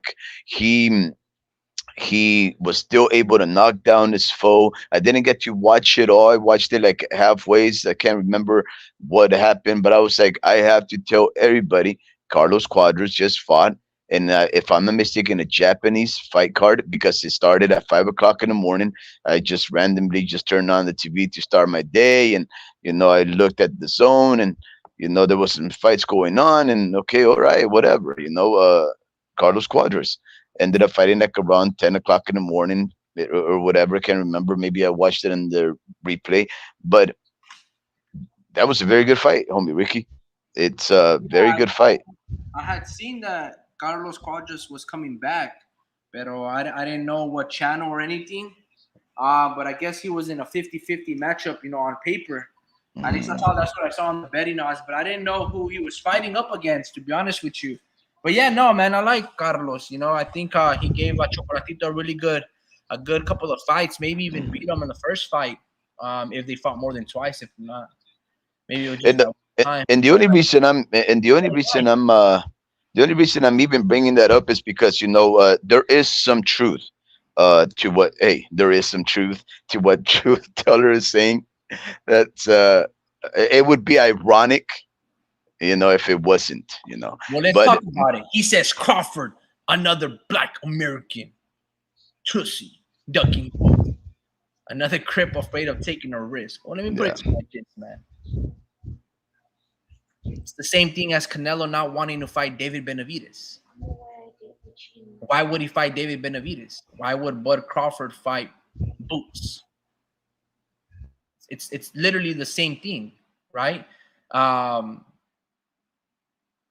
Crawford, if I'm Crawford, right? I don't know if I'm Crawford. If I'm Crawford, I'm just enjoying this fucking fight. what I just did. I'm not taking another fight, and I'm just letting people marinate on what fucking performance I just did to the American Idol and Errol Spence. Like Errol Spence was everybody's favorite fighter, you know, up and coming. And if I'm Bud, I'm like, it's not gonna get better. It's like if Manny Pacquiao had beaten Floyd Mayweather that night, right? Why would Manny Pacquiao ever fight ever again? You should just sit on it and marinate. You know what I'm saying? When everybody was doubting you and everybody was betting against you, and you put on that type of performance, let that be in the hearts and minds of everybody that ever doubted you. If I'm Bud Crawford, I'm either asking for Canelo Alvarez or I'm retiring. What is Tim Tszyu going to do to me? If he beats Jermell Charlo, you know, you're not doing it for undisputed because Jermell, to, you know, True Teller's point, he's not going to fight Tim Tszyu. So it's either Canelo or I'm retiring. I'm going to be in Creed 5 or Creed 4. That's it. That's what I'm doing if I'm Bud Crawford. I'm going to be like, I'm going to let you guys sit on me being 2-time undisputed, the first time in history, and I'm going to sit on you guys to replay my last fight of how I fucking destroyed Errol Spence. It's not going to get any better than that. Because if he were to fight Canelo knocks him out, more than likely. And you're not going to beat Canelo the way you beat Errol Spence. If you get lucky enough to beat Canelo. He ain't going to look like Errol Spence, right? El Pachuco goes, oh, that's right. I forgot about Cuadras' fight. So Cuadras looked good in the fight? Well, the homie Ricky, it's I watched half of the fight, but I walked away feeling good about walking away from the half of the fight, right? Because I had other stuff to do, and I was like, okay, Carlos Cuadras got this. You know, like, hey, I would never walk away from a fight. I would watch the thing because, you know, this is the sport of a puncher's chance. The other kid may have been getting outclassed for the most part, but he was dogged. He was scrappy. He was coming with it. But it was just that, you know, these fighters, there's Chocolatito, Estrada, Cuadras, Sorung Visay, Bam Bam Rodriguez, all these cats. Naoya anyway, even though he respected that weight class, he just skipped right through it because he wanted them to clear themselves out. These guys are, this is what the Four Kings were, right? Guys that were fighting each other and putting on hell of a fights. But a lot of people really don't watch these little guys. I am here to say that from what I saw, Cuadras, it still has a lot to provide the sport. And I'm not too sure how old he is. I'm thinking maybe he's around what? Homie Ricky, can you research it? Maybe 33? Yeah, I would say he's up there, 33, 35. You know, Yeah. Carlos Cuadras has been around the block for a minute, you know? Yeah. But it's he fools you, right? Because he gives himself that cowlick haircut. So, you know, he combs it to the side like, you know, like his mom combs his hair, so he looks very young, and he still has like pimples on his back. So it's like, oh man, this kid's got like he's 35. Wow. Yeah, but you couldn't tell because he has so much life into like his persona. Yeah, no, I agree. He's younger than you know, than what he presents or, you know, on paper. Yeah. Goes. That's the hypocrisy of all these cooks and blacks calling Crawford great, but Canelo a duck. I didn't call Canelo a duck. I just said if Crawford's ducking boots, as you say here, calling him a pussy, then what is Canelo to David Benavidez? Be consistent, bro. It's called consistent. War Speed goes, de lo que yo mire, todavía tiene mucho que dar. El Pachuco, from what I've seen, he still has lots to give. Truth Teller goes, same way, Stink and Haney ducking each other. Mexican boxing takes all the smoke and keeps the sport alive. But not necessarily true. Only Crawford milking a whack ass Spence win when you know Spence was dog weight or dead on arrival weight, trained and cooked. That's none of my business, Truth Teller. That's none of your business, bro. It doesn't even matter if it's none of your shit. Okay. No, because that's the thing. We've always talked about the fighter's lifestyle. Relax. So did Canelo not milk you versus Jermell Charlo? You couldn't even fucking knock him out. At least Crawford did what he was going to do to a cooked, you know, underweight fighter in Errol Spence. Canelo couldn't even knock out Jermell, who's moving up fucking 3 weight classes. Bro, this is what I'm saying. Like, what are we talking about? Crawford fight one time in 2 years and will milk an average win that should have happened 5 years ago. And everyone sucks his. But Canelo had to carry boxing and fight everyone. Okay, listen. Oh man, I'm an Errol look. Spence fan, bro. Hold on. I'm an Errol Spence fan. Bud Crawford did not milk the fight 5 times. Errol Spence did. So you're wrong in that already, bro. I'm saying Boots, Ennis, and Crawford are afraid of each other in any typical Black American fashion. Hey man, you have look though, me Ricky, if you're this guy is gonna bombard your channel, just speaking the praises of Canelo, man. Look, we're big fans of Canelo, True Seeker. Who isn't a fan of Canelo? Like that guy's, in my eyes, he's amazing. He's gonna be one of the best Mexican fighters of all time. Definitely a shoe-in Hall of Famer. 2 years from the day he walks away from the sport, he's the first guy going in there. No questions asked. No one's gonna beat that guy to making it to the Hall of Fame. He's the goods. But we don't have to kiss his ass like that, bro. Charlo was another black back foot bitch looking to survive. Bro, yeah. Didn't I see Canelo get pushed back by Bivol, man? By Bivol? Bivol ain't a knockout artist, bro. Nah, just fucking with him, bro. Nah, y'all sound cooked as fuck, loving these back foot bitches. Bro, you haven't even been on my channel to be like what I know. Come on, Truth Teller. You're Ultra Instinct, man. Why don't you just admit your Ultra Instinct, bro? Come on. This is my first time reading your dumbass comments, and you already can make a proposition or a generalized statement like that. Y'all gotta start telling the truth about boxing. Hey, bro, this is Ultra Instinct. Of course he's Ultra Instinct. Ultra Instinct, man. We can smell you a mile away, bro. We can smell the coronas on your breath, bro. And give me that profile pic with like you and your whatever the fuck you doing. Listen, man. Listen.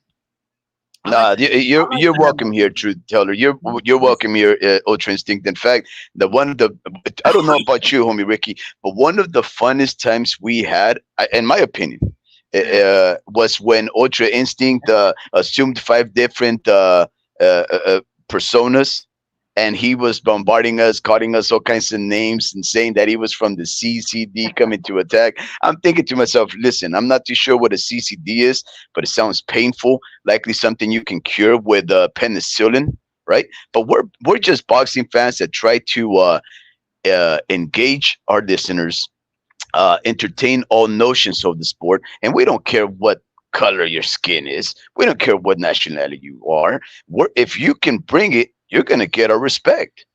That's why Shakur Stevens is not getting our respect, right? That's why Carlos Cuadras is getting our respect. Diego Pacheco is getting our respect.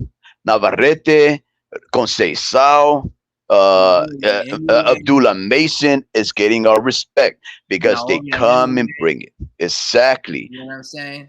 But man, everybody. I mean, bro, the list goes on. We know what great fighters are, bro. Yeah. At the end of the day, it's fine. Now, I'm gonna tell you this: give me Canelo's best performance against an elite fighter, and just because I want to poach, right? Truth Teller.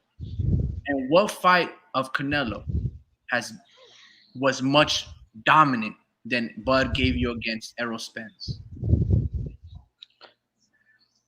Canelo has never dominated a fighter that was on a pound-for-pound list the way Bud dominated Errol Spence. Now, whether you want to say fight was 5 years late, or you want to say, oh, he was underweight, he was, damaged goods, Ugas couldn't beat that man. Danny Garcia had a chance to beat that man, right? Sean Porter almost beat that man. A lot of fighters had an opportunity to beat Errol Spence, who was partying, who was drinking, and still flipped off the car. But we want to shit on Bud Crawford. So where were you, Truth Teller, when Bud Crawford beat Victor Postol? Where were you when Bud Crawford beat Felix Diaz? You just saw that the Dominican School of Boxing is amazing. Or they're troublesome. Look what Felix Diaz did to like Lamont Peterson and company, right? Sammy Vasquez. Edwin de los Santos is a good fighter. Look how he made Shakur look like. Where were you then when Crawford was beating those guys? You weren't around. You weren't paying attention. You know why? Because you were focused, smoking out the homies, and then you smoked all your weed. And now you're all pissed off about it. And Pachuco goes, Canelo started fighting grown men at the age of 15. That's fucking gorgeous. Like, it's unheard of, bro. And that's amazing. Canelo doesn't get enough credit for becoming a professional boxer as a kid. Yeah, no, that's a very good point. We take it lightly because the first couple of fights that Canelo were fighting, he was probably fighting grown fucking men, more than likely. He wasn't fighting other 15-year-olds. No, he was probably really fighting 22, 23-year-old men with probably kids and mouths to feed. And that's what Canelo was knocking out at the age of 15. To be able to be disciplined and calm and strong, let alone have good boxing technique to knock out a grown man at the age of 15, it's not a fucking easy thing to do. I don't even care if you're one of the highest prospects. That's not easy to do, especially if you recognize the fighter Miguel Vasquez, the same Miguel Vasquez has like 45 fights right now and is still active and giving a lot of these prospects a good run for the money. Canelo had to beat that man twice. So yeah, man, going back to this statement, Canelo started fighting grown men and knocking them out at 15. That right there is amazing. Obviously, he comes from a family. Probably his father boxed, his uncles and his older brothers did as well. But for him to take it to the next level and start that young, that's incredible, man. It's fantastic. No, and to tell you the honest truth, homie Ricky, I think I'm the one who said, right, that the last time that the torch was passed in the sport of boxing was when Mayweather beat see, that's the thing though. He never even got the torch passed to him. Canelo started the fire that lit up the torch. You see what I'm saying? Whenever we think about passing the torch, we think about the fighter who gets defeated by the newer cat. The newer cat takes that and exploits it to its maximum potential. He becomes the man, right? And Canelo didn't become that from the Mayweather fight because he ended up losing to that fight. He lost to that man, right? But he, after that loss, which was pretty devastating to Mayweather, it was competitive. It was competitive. It wasn't like, Canelo didn't lose most of the rounds. I think he may have won 2 if we want to be considerate. But nonetheless, he was still in the fight. He just looked very inadequate and ill prepared for a fighter with the experience of Floyd Mayweather. But then, from what he built from that loss, homie Ricky, it's one of the most incredible things because he never had the torch passed to him. He started the fire with the torch, right? And even look at Bivol. Bivol never got the torch passed to him by beating Canelo. He became Johnny come lately for like maybe a year or two, and then he ended up beating Gilberto Zurdo Ramirez. But I think Canelo is the last fighter that has closely held up the sport in a sense that we can say the torch was passed on to him. Like I told you, Oscar De La Hoya was the guy who passed the torch and made legends from his defeats. Manny Pacquiao didn't leave anybody. So what's the point of this? Where are you going with this, man? Oh, I'm just trying to agree with what Pachuco is saying. How Canelo is that guy. I respect Canelo. No one is saying that he's not the guy. This is what is stupid. Like we're not talking about anything bad about that. True Telly goes, we got Tio not getting enough credit and doing it first, being 2-time undisputed against tougher ops, and he does not get credit. But he told y'all boxing is hyping up like Shakira and Hanky. Teofimo better at 25 years old and less than 21 fights than Crawford ever was. And why he said y'all can have the blacks to top rank. Ryan Garcia, Mexican, said it today that they need him. They need me. I don't need him. We got Nava fighting all-time 3-time champ, and he gets nothing from the Cook media or black YouTube fans. But see, this is what I'm trying to tell you, Truth. It's like this. If you know the truth, right, because apparently you're the truth teller, then you would then you don't need other people's validation. You understand what I'm saying? Why do you need the black media, quote unquote, right? New media. Why do you need them? Why do you need their approval? Build your own shit, like they build their own stuff, right? That's how the LDBC started. They created their own thing to talk about their own black fighters. But you want to call everybody cucks and, oh, you're licking their ass crack and all these things. But right here, you're saying, but we don't get nothing but respect from them. So you're not even a truth teller in your own fucking reflection. You don't even see your own flaws. You talk all gang of shit towards them, but want their approval so they can talk about your fucking fighters. What they did is they built their own shit so they can talk and back up their own fighters. What you should do is you and your people should do the same thing and leave me the fuck alone. I'm just trying to talk overall boxing. You can keep your street politics the fuck away from my channel. You see what I'm saying? I'm saying dudes like you sound like you're cooking, hyping them up. You don't know dudes like me. If you saw me in real life, I'd slap you. We're not talking about dudes like me. You don't know what kind of dude I am. This is the first time you've been on here on this channel, and all of a sudden you know everything about me. Since you're a truth teller, you first need to go seek real truth. And the real truth is you don't know nothing about nothing. This is what I'm trying to tell you. I'm not hyping up or talking good about Shakur Stevenson. I like Devin Haney. I like Teofimo Lopez. I met some of these dudes. My favorite fighter is Ruben Villa, right? Because that's a buddy of mine. So I don't even know what it is that you're talking about, Ryan, all these topics. If you want to do your own thing, go ahead, bro. It's nothing too serious. It's just boxing talk. Don't seek validation from others. Just build your own shit. Let's say you're married and you have kids. And you need other people to tell you, man, I got a beautiful wife. I got beautiful kids. No. You should always say your wife is beautiful. You should always say your kids are beautiful. You don't need your neighbor to tell you, damn, vato, you got to fucking find mamacita, Holmes. Share me some. But that's the type of dude you are. You want validation from all these people. Like, you see what I'm saying? Just say your piece, talk your piece, and that's what it is. But you ain't really all about that. Let's see. I heard you your takes and you idolize these Crip fighters. Ha ha ha. Haney got his ass kicked by Lomachenko. You see, I don't care if he got his ass kicked by Lomachenko. That's what you saw. I saw a young kid take on an amazing fucking fighter, and he gave it as good as he got. Did he get beat? Probably. I had Lomachenko winning. I still respect Haney because he's still doing what he's supposed to do and fight these fucking fighters. Unlike Shakur, unlike Tank. I like Tank's skills. Dude's a fucking knockout artist. I just wish, he fought Teofimo Lopez. Truth teller goes, bro, it sounds like you're deflecting. It's not about validation. It's about realizing the truth and speaking it. Well, how do you validate your facts and your truth? Not by speaking it, by understanding what's transpiring right in front of your face. Black channels don't need to tell you, oh, dude, Teofimo Lopez is an amazing fighter. We know that. You know why? Because he's beating Lomachenko. He's fucking destroying undisputed fighters like Josh Taylor.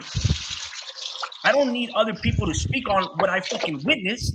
If Jesus Christ was walking on water, do you think I need people to tell me, bro, is he wearing floaties or not? I seen it with my own fucking eyes. What are you talking about, bro? I got to speak on it. Nah, bro, you need to speak on it. Haney, a younger, much fighter, much bigger, got his ass kicked, and he still got blinders on. Again, you're missing the point. Yeah, let me just hold me, Ricky. Knocked out. Hold on. I don't care if Haney got knocked out by Jorge Linares. I'm just happy that Devin Haney fought Jorge Linares. For example, I'm excited that Canelo fought Triple G, as to Canelo never fighting Triple G. You see what I'm saying? I'm just glad that these fights happen. I don't want them to happen and be overly marinated. I don't want to get exploited. I want to fight these fighters when they are the best and fight them 2-3 times if need be to get some fucking clarity. Okay, like for example, I was happy when Andy Ruiz beat Joshua. I was happy that there was a second fight. Guess what? I still want a fucking third because the dust is not settled. The score is 1-1. You see what I'm saying? Yeah, homie Ricky, let me address Pachuco, because Pachuco deserves much more respect and consideration than Ultra Instinct by another name. And Ultra Instinct, listen, man, I think you're funny. I understand your resentment towards certain fighters because of their color, I guess. I guess I understand your resentment. I don't necessarily see it about a color thing, but I do understand it. But I just want to address Pachuco because I'm an old man and I'm, trying to prep myself to tuck myself into my nice warm bed. But yeah, El Pachuco, we live um, in the central coast of California, right? Uh, and there's this beautiful, picturesque town called Pebble Beach, and 17-mile drive. No, it's very beautiful around this region, right? And there's this golfing tournament called the Pro Am. It's the pros. They match him up with amateurs, and Canelo is an amateur, right? Um, he's pretty good though. He's very competitive, right? And we I have some family, a compadre that's a shaker and a mover, and because he's a shaker and mover, he gets a lot of hookups, you know.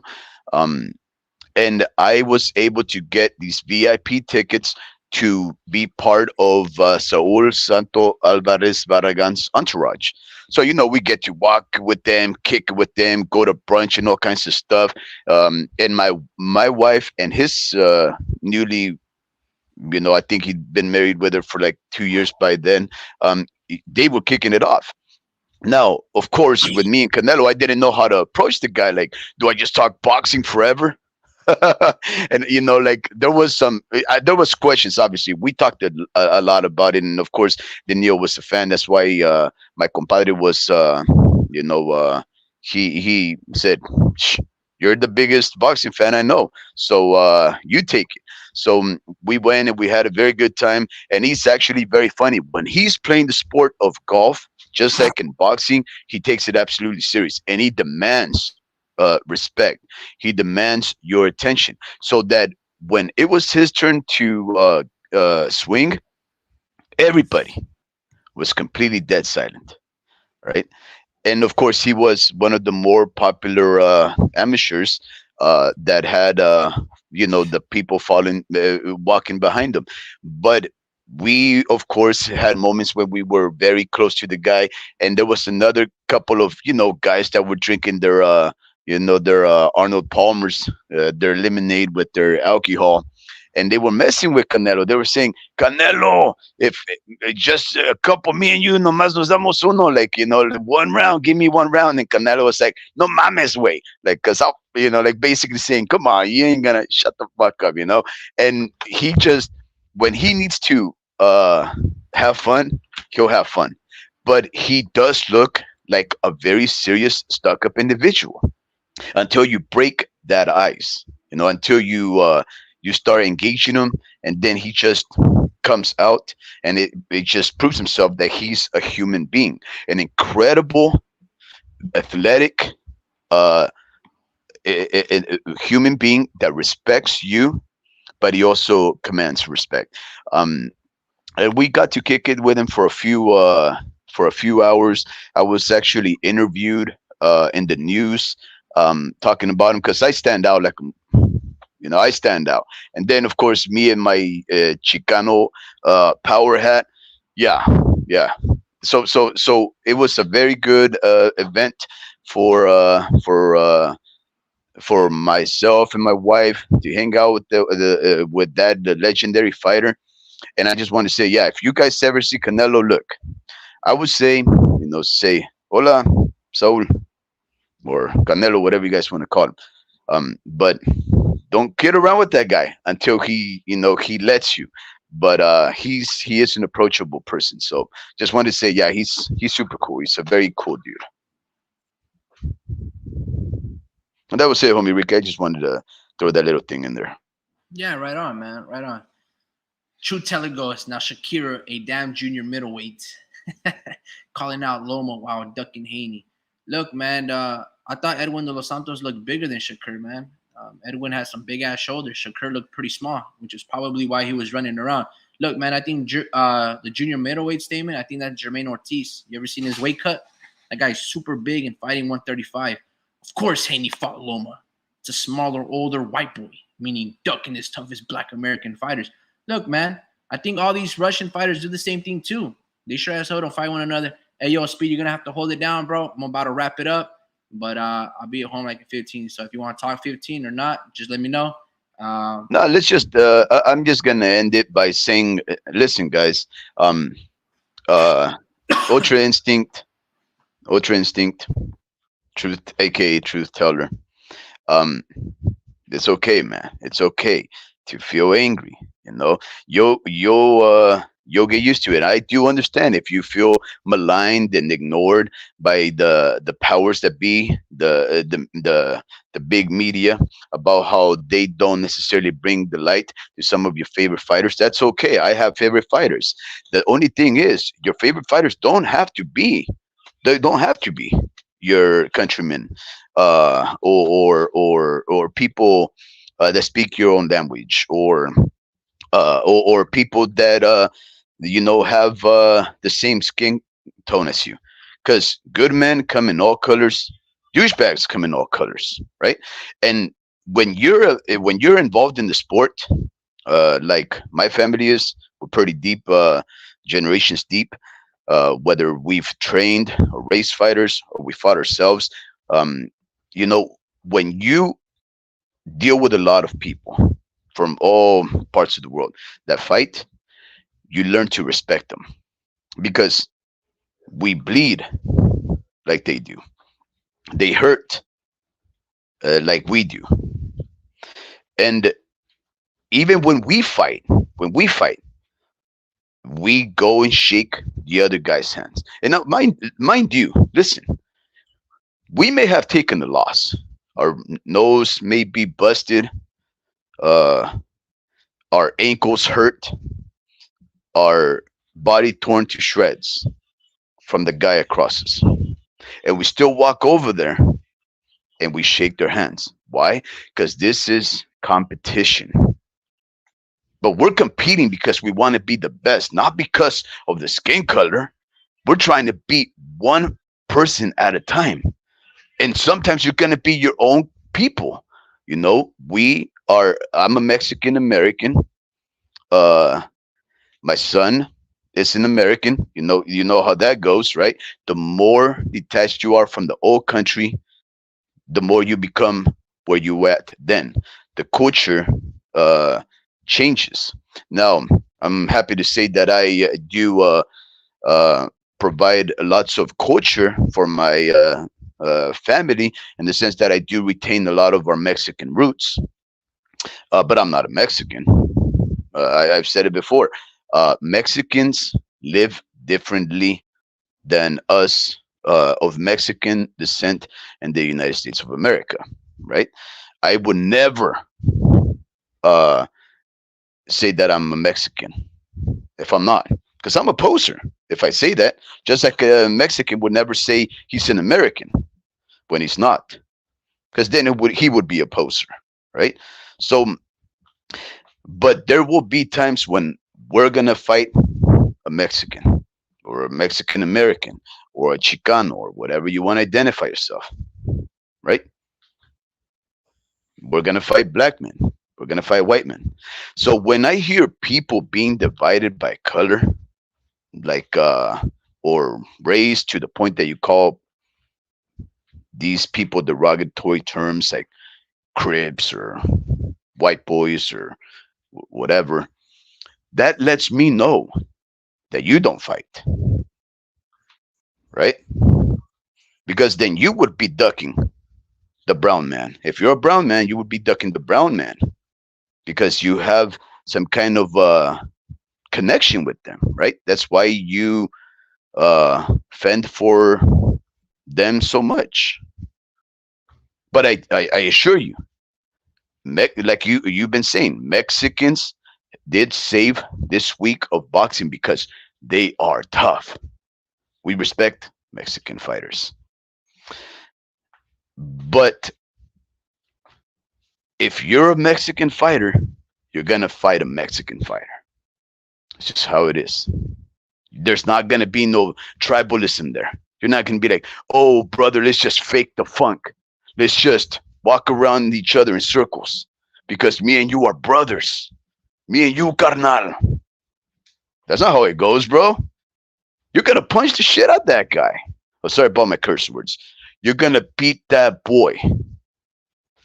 Your nationality and your brown pride or whatever it is that you're gonna have, you're gonna put that aside.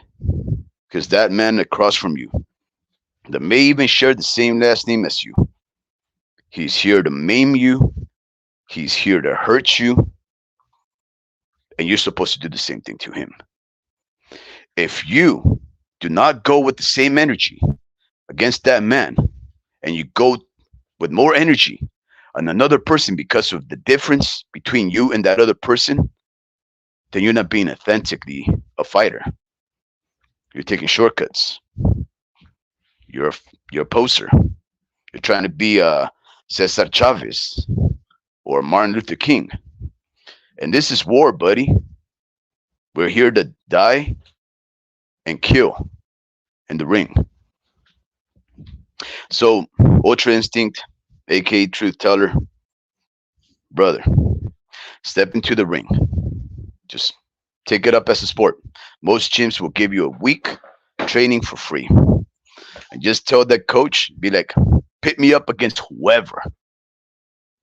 Get the black guy first. Get the black guy first because you have something personal against the black guy. Go against the black guys first. And then once they beat your ass, or better yet, let me be a little more professional. Once they beat you, maybe they'll get your respect, or maybe you'll be like, oh man, the Crip. But if they beat you, what are you going to say, buddy? You're going to be like, oh, you're going to go back to your neighborhood, to your barrio, and be like, oh man, what happened? Oh, nothing, Holmes. Nothing happened, Holmes. Well, why don't you admit what happened? See, what Ultra Instinct, Truth Teller, go in the ring, man. It'll change your life. You'll learn to respect and hate everybody. You will be a truth seeker instead of just a truth quote unquote teller. Seek the truth, buddy. This is a sport. This ain't race politics. You know, this is just men and women trying to beat each other's behind for the sake of entertainment. And when anybody falters in that balance right there, we have to discredit them.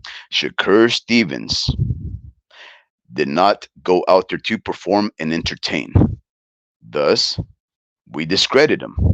And we made this live solely for the purpose of bringing it up that he neither went out there to fight nor to entertain. And in fact, he disregarded the fans. He brought it up about how he doesn't care. And he praised fighters the likes of Mayweather, Crawford, and Ward when he shouldn't be focusing on that. He should be focusing on his own career and providing entertainment value for us. Quite simple. And yes, you're right. The Mexicans and even some of the black guys. I mean, I'm not too sure if you saw this, but Abdullah Mason looked the goods. There was a Mexican American, or maybe just American, I'm not too sure how he identifies himself, Emiliano Vargas. Great young fighter from the Vargas dynasty, Fernando El Feroz Vargas, one of his progeny. He put up a great fight. So did Abdullah Mason. They're both in the same weight class. They're both 19 years old. I'm sure one day they'll fight each other. I can't wait to see that fight. Abdullah Mason looks to be the goods, though. He looks to be the next. The homie Ricky, I think he said it best. If anybody's looking at the next Terence Crawford, it's Abdullah Mason. I'm not too sure how to what to say there. I think I've only seen 2 fights of Abdullah so far, so I'm not gonna compare him to that caliber of a fighter. But yeah, we have a lot of good fighters coming up, guys. Let's see what some of our Pachuco says. At Warp Speed, nice man. I can tell that you handle yourself with integrity. I really try, Pachuco. I try. Why not? Why? There's nothing wrong with just being a person of integrity, or at least trying. But yeah, it's, and I'm sure that you are also. And truth teller says, just keep it 100. Mexican boxing is number one, and these blacks ruin the sport. But y'all love so can't help the. But y'all love so can't help the blind. Um, all you trying to do is watch how they move. Aaron was trying to feed Nava to Shakur because Shakira needed a Mexican. All Nava and Mexican boxing does is support BLM and giving boxing reparations. All Nava, wait. All Nava and Mexican boxing does is support, I think it's Black Lives Matter, and gives him boxing reparations. Well, you know what, Drew Teller, that's a very good point, right? Um, Here's the thing, though, right? If I'm not mistaken, let's just address that thing. Um, when Shakur Stevens was hard pressed to find an opponent, he was calling Devin Haney. Those percentiles did not make a fight possible. He called out, I think, Pitbull Cruz. He had a tap on that guy. Nope, he didn't take it. El Camarón Cepeda. Nope, he chose not to take that opportunity. When everybody was ducking Shakur Stevens, eventually De Los Santos raised his hand, and I think there was a negotiation between him and Frank Martin. Yeah, there was a negotiation, and they actually agreed that the fight would happen, and then who knows what happened, right? But before Frank Martin, uh, uh, there was the question about who would Shakur Stevens fight. And Shakur started talking all kinds of names like, oh, I'll fight this guy, I'll fight that guy, because he was just desperate. He started talking about, oh, I would love to fight Naoya anyway. Like, bro, what are you talking about? That guy's like 3 weight classes below you. Like, shut up. That just shows the kind of desperation that Stevenson was feeling and trying to find a bout. But Navarrete, it came out of his own mouth. Navarrete, if I'm not mistaken, was the first one to say that he would like to go up to 135 to test himself against the fighter the caliber of Shakur Stevens. And the homie Ricky and I, we were like, what are you talking about? There's so much smoke at 130. Like, there's Joe Cordina, and obviously Oshaki Foster, who just destroyed Eduardo Rocky Hernandez, and that crazy old 12 round last minute bout of that championship 130 fight. There's also who's the other? And of course Navarrete.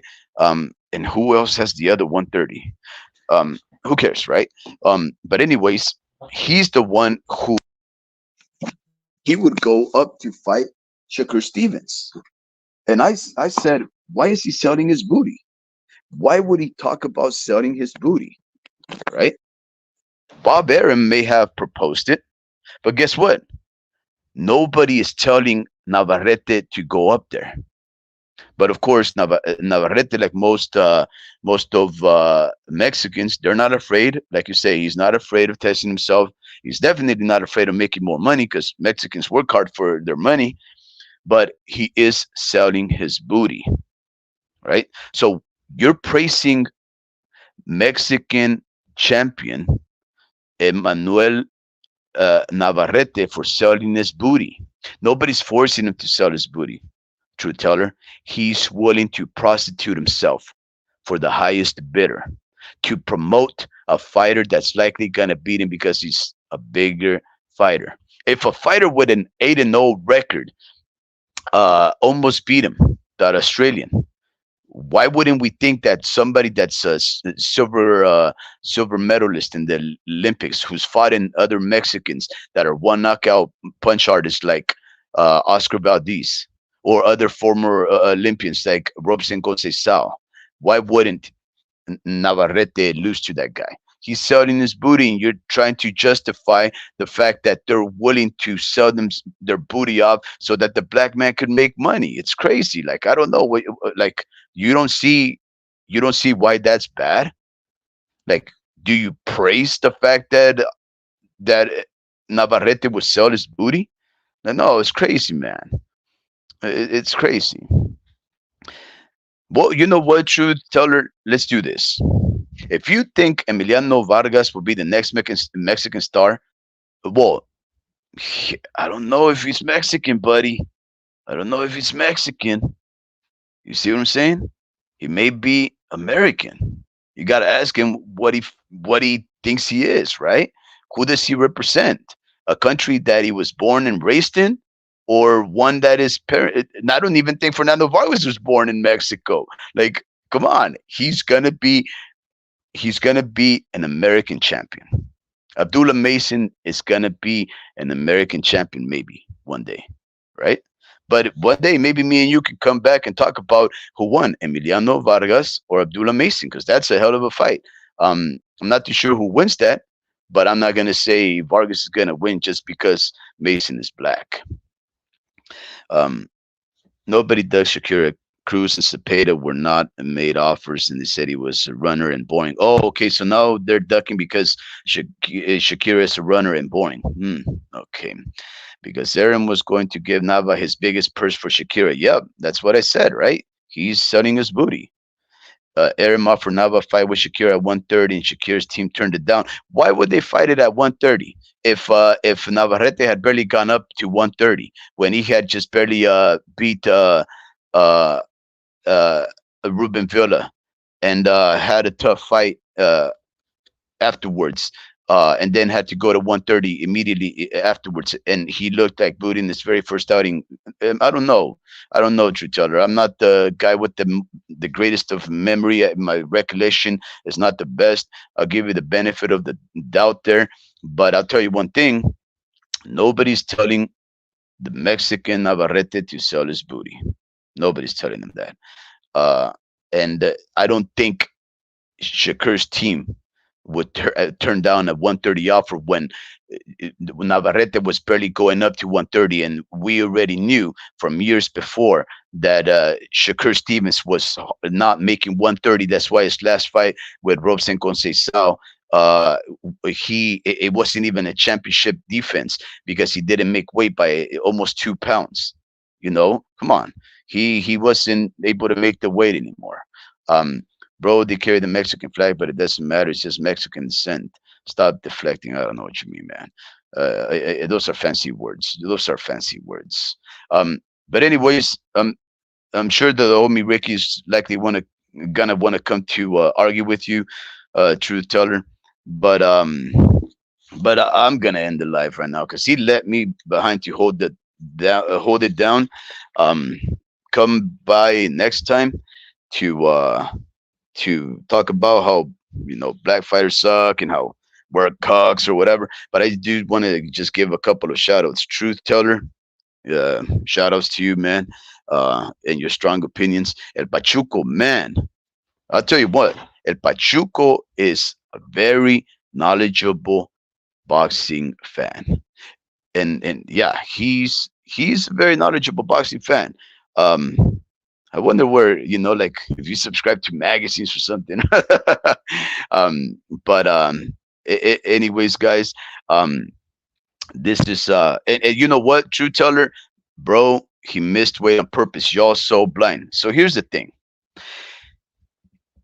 is I don't know if he necessarily missed weight on purpose. I know he did not take the second opportunity to go and try to make that weight. Like I think like I tell you, I think he was not gonna remain at 130. He was not gonna try hard enough to hold on to a belt that he had no intention of defending, right? So he basically became a weight bully, right? That's the definition of a weight bully, truth teller. It's a person that gives his word. Where I come from, word is bond. He gives his word and puts his John Hancock on a piece of paper and says, I'm gonna fight at X weight, and he violates that contract, and he doesn't care enough about remediating the situation. But here's the thing though, Robson Conceição did not have to take that fight. He could have just walked away and he was going to become the champion because he didn't have to fight uh, Shakur Stevens, because guess what? The belt was no longer there. Naturally, with enough politicking, Rob Cinco Sal was going to be the champion, or at least fight for the vacant belt. If he had any kind of principles, more than, let's say, bravery and a willingness to prove himself, Rob Cinco Sal may have uh, not lost to Shakur Stevenson's and fought the next guy up on a vacancy. But again, some of these fighters, like Rob Cinco Sal, Valdez, and all these other guys, are willing to do everything to make that fight happen. Sometimes they're willing to make everything happen to the point that they sell their booty.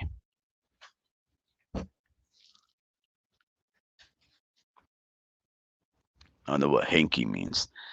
Um, I don't know what hanky means. But anyways, oh, True Teller, you're gonna hate me for this one, bro. I am a big Lomachenko fan. The biggest. He's actually my favorite current fighter. He's been like that for years, and he's white. And you know what? I actually like Devin Haney too. Man, thanks, man. I've watched a lot of boxing. I don't really train anymore. I have a heavy bag in my backyard that I used to throw bombs. Yeah, but Chuko, that's all you need, man. Like,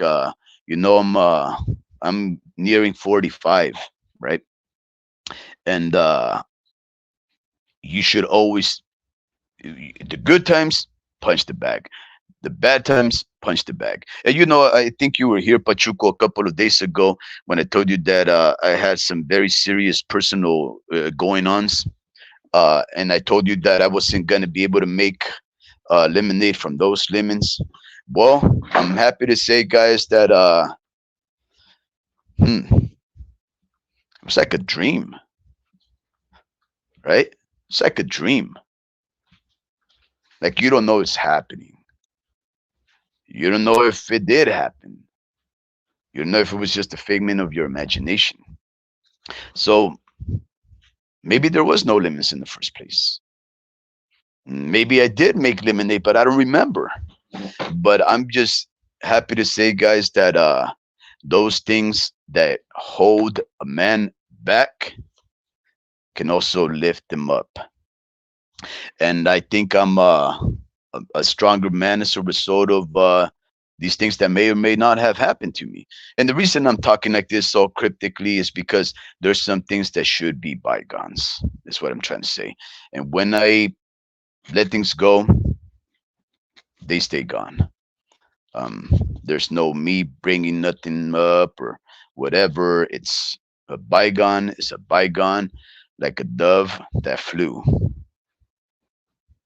And I am a happy individual again, like I guess I always was. Oh, here we go, Mr. Vince Vargas. Oh man, just woke up from a long nap. Um, you know what? I'm about to take a long nap of my own, Mr. Vargas. Always a pleasure and so happy that you showed up. So happy. You're our most reliable of listeners. Um, we had a couple of them that have soon stepped out. I'm not too sure if we ever said anything that may have upset them. They didn't say anything about it, by the way. Maybe they're just respectful people that disagreed with a certain topic here and there. But listen, guys, we're not here to instigate. We're not here to falsely simulate. And we're not here to cap. We're just here to ponder the recent going ons of one of, in my case, my favorite sport. My son asked me today. He's 10 years old. He said, "Dad, what's your favorite sport?" I said, "You know the answer to that." He goes, "Okay, what's your second favorite sport?" And I started to think about that because, boom, for a long time, maybe all of my life, it was baseball, right? But then my San Francisco Giants won, and I really thought that I would die never seeing them become champions. And when they became champions, almost three-peating in about 5 years, uh, I remember with the very first time that the Giants won the championship, they became the World Series champs. I drove around screaming in the night, just honking and just in celebration and jubilee. And I think I expended all of that energy. Uh, and the next year, it was like the same thing, but I didn't have that kind of energy anymore to scream or get all crazy. And then by the third time, I was like, okay, it's acceptable now. I can die a happy man. And I walked away from that sport because I was like, okay, well, I don't need to, right? Like I walked away from watching football. Grew up on the 49ers. I stepped away from the sport because it really entailed me sitting on my behind watching television from, I don't know, the pre-game shows at 9 o'clock Pacific until sometimes 8 o'clock at night with the Sunday night football, and then we kept catch it again on Monday, and then he started doing this thing with the Thursday and an occasional Saturday. It was just an abundance, and I had all these cars that I have to fix, right? So I decided to take up other hobbies. Um, Mountain biking, going back and training, uh, my son, and working on these cars. Now I've been able to do so much from giving up those things, but I don't know where I'm going with this, guys. I guess I'm just saying is sometimes things happen to an individual that make you realize the important things in life. And I realized that those things weren't necessarily as important as the task at hand. And sometimes those same things or others can bring you down. And sometimes they lift you up with a little bit of workaround. Uh, you can be lifted up. So I'm just happy to say that I'm in a good, happy medium right now. The homie Ricky says, if black folk don't want to fight one another and beat the other minorities, I don't see a problem with that. But that's not what you're saying is the point. If Mexicans choose not to fight each other and beat on everybody else, I don't see a problem with that either. Dude, how are you a fan of boxing? Say some dumb shit like that. Ah, come on, bro. Come on, man. Hey, Drew Tyler, listen. If you ran into me on the street, would you be like this, man? Would you be like a troll, uh, a person that gives carrilla, just always just harassing and bugging? Would you do that, man, or are you like like a cool person, right? Like a cool, reasonable person that you can have a chat with. Like I don't drink, but would you be the type of person that I can sit down after work if we were co-workers? Go to a TGI Fridays, if those things even exist. Go to one of those places and say, "Hey, let's have a beer." So that's what you would say. Nah, man, I'm smart. Okay. Yeah, I don't know if anybody would say that. I don't know if anybody would say you're smart. You're emotional. I think once the Niners win the Super Bowl in my time, that's when I'll stop watching American football as well. Yeah, well, see, I just like to experience things the homie Ricky. And maybe the reason for that is because I've never really experienced anything, right? Like I live in a small town. I love it here. Um Small town, big problems. Yep, it does have some of those things, but I've never necessarily traveled to all these beautiful things, or I don't even have the ambition for it, right? I don't have the desire to seek out those things. So I think when things happen that I do want to happen, I'm a very simple man, and I think I'm always looking for a way to die happy, I guess is what I'm trying to say, right? I don't want to die miserable. Like Truth Teller sounds, like very miserable. I want to die a happy man. And there's been times that I've been on top of the world. I'm like, God, please take me right now. Please take me right now. Because right now is the perfect time for me to die. But that's happy talk. That's not like, oh, this guy sounds depressed. I'm talking about ecstasy, accomplishment, the greatest moments in your life. But that's not how it happens, right? I'm still kicking. In just a week or so, I just had one of the worst things in my life ever happen to me. But I'm still kicking. Uh, but yes, homie Ricky, once things that you've desired become a reality, you reach you reach a level of satisfaction and contentment that only some people will know. I've felt that a few times. I've said I can die a happy man at least 3 or 4 times in my life. I'm still kicking though. I hope that just means I have many more happy things to expect in my life. Um, but hopefully not bad ones. At least if they are bad, I hope that I am not the reason for why they happen. Maybe happenstance, but not a consequence of my actions. I like to live with karma uh, and an optimism that sometimes makes me a more peaceable individual. I am a fighting man. I love fighting, but as a sport. I don't like to argue. I like to be happy. I like others to be happy. I want Truth Teller to one day be happy. I want Truth Teller to one day be happy where he's at as a man, as a fan of the sport. But maybe he's too young for that, or maybe he's not a cynic yet. You know, this sport is a sport for cynical men and women. It's riddled with corruption uh, and shenanigans, chicanery galore, shady backroom deals. What can you expect? It's the Niners year, baby. Hopefully, it is. True Teller. I watched my very first Niner game because I'd been, even though I weld these old cars and stuff like that.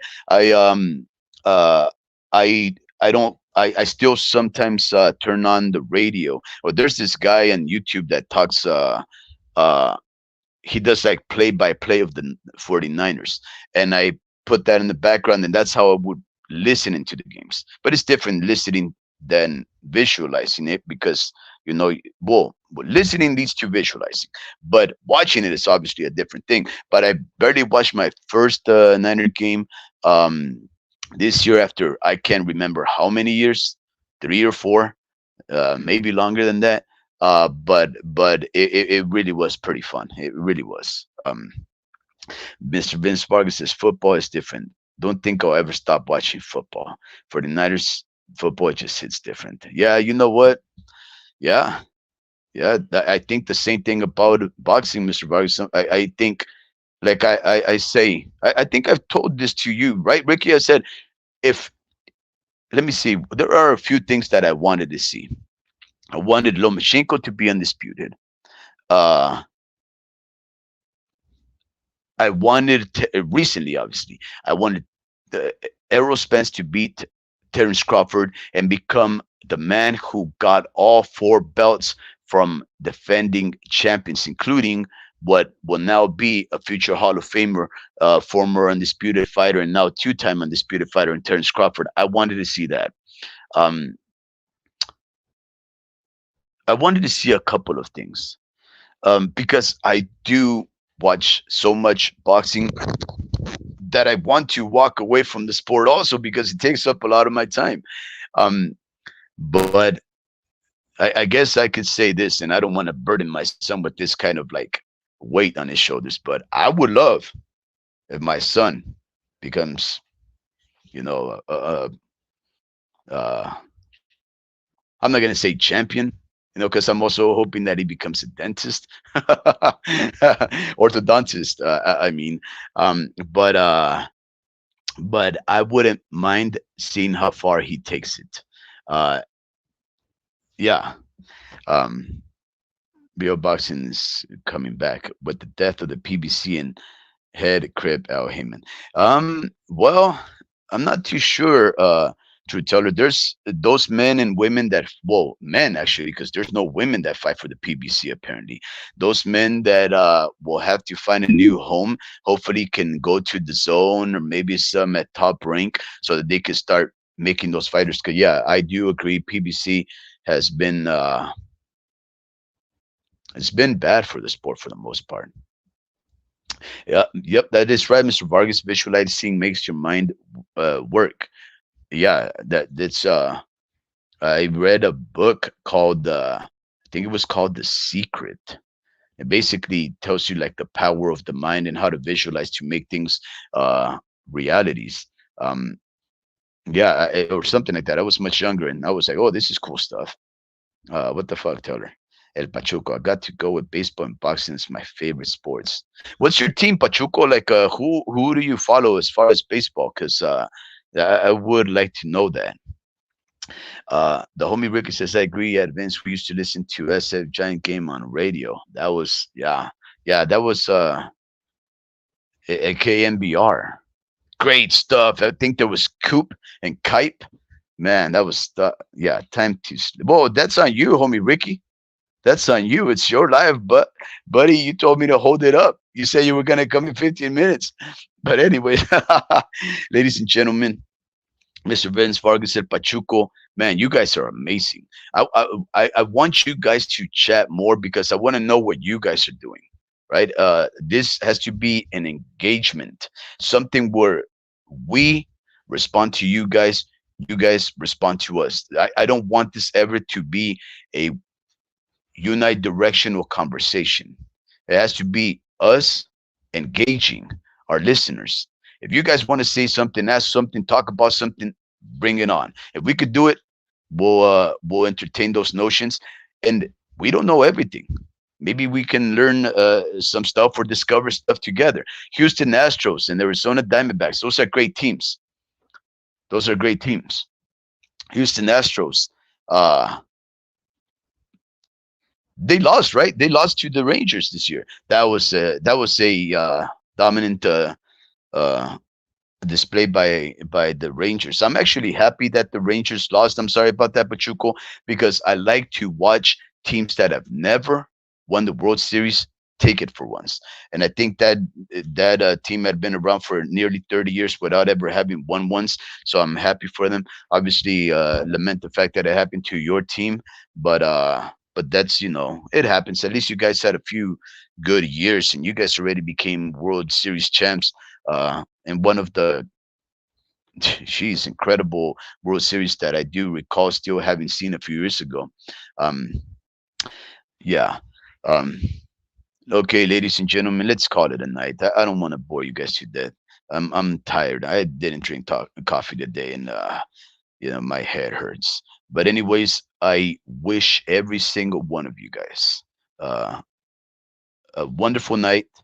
Uh, I hope that you guys are excited for next week's fights. I'm sure homie Ricky and I were gonna go talking about David Benavides and Demetrius Andrade because it's going to be a big fight week. And I haven't even checked the schedule to see what's coming, but it's going to be a good one, ladies and gentlemen.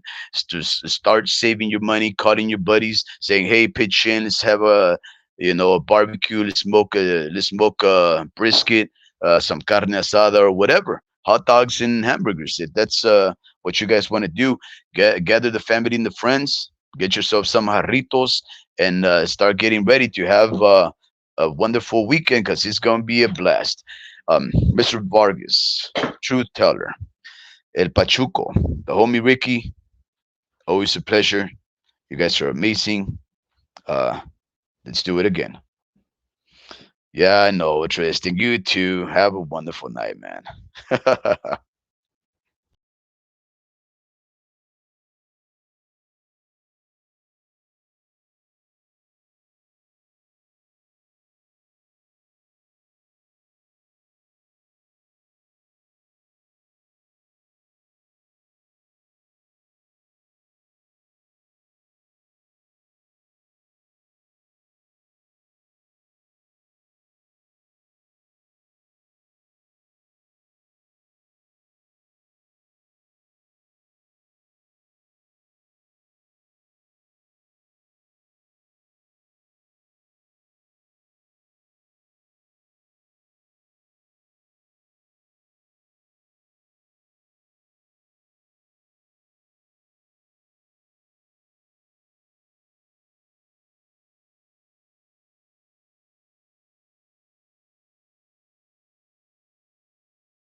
guys still here? Yo, good night, guys. I'm just fucking around.